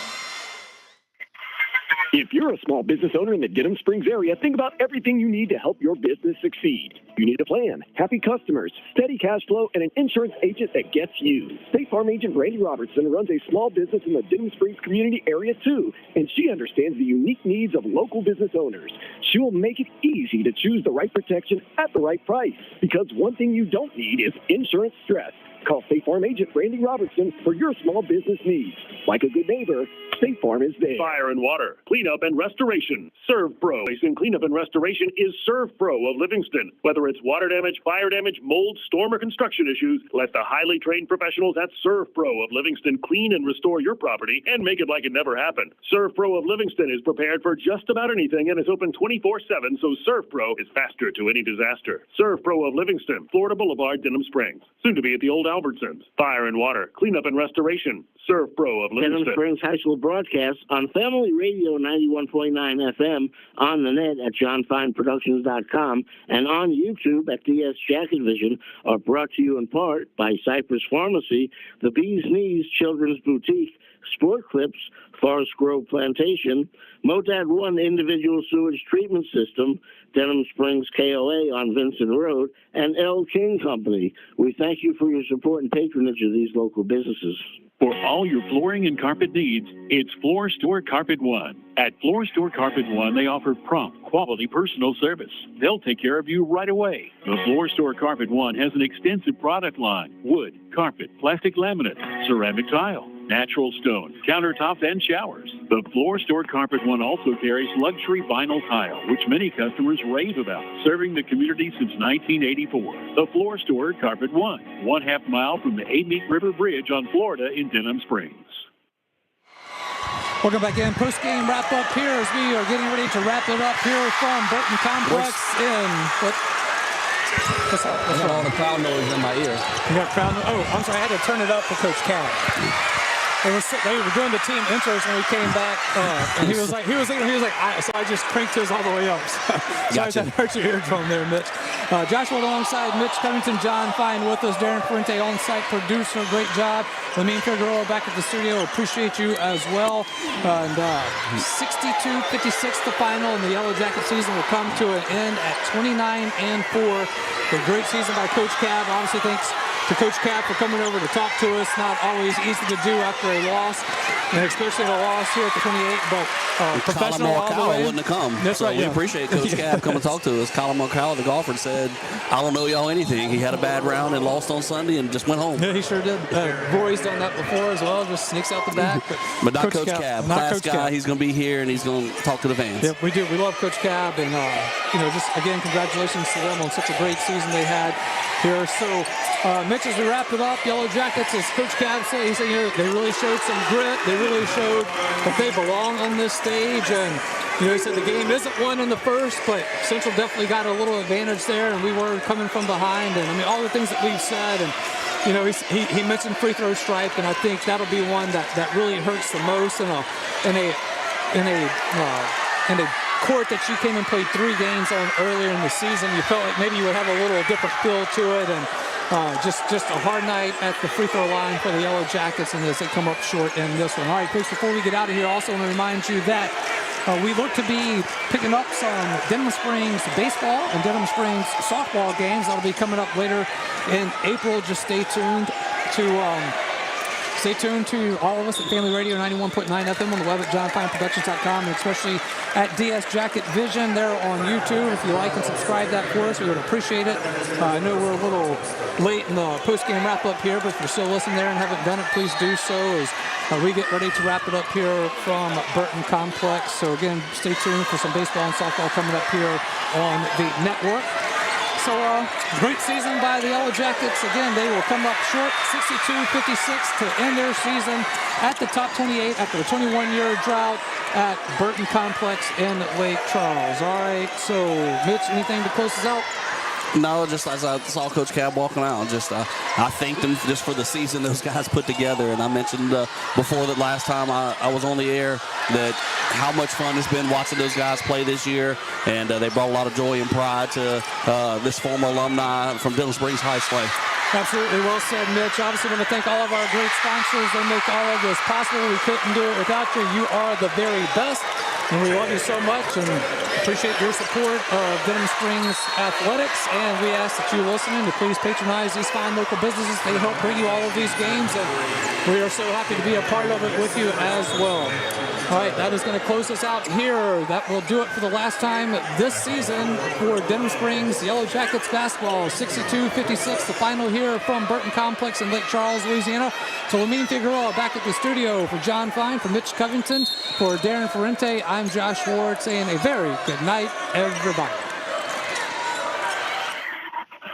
Been listening to Denham Springs High School basketball broadcast on Family Radio 91.9 FM Baton Rouge, on the net at johnfineproductions.com, and on YouTube. Please subscribe at DS Jacket Vision. Josh Ward on play-by-play with Mitch Covington on color commentary. Denham Springs High School basketball broadcasts are a John Fine production.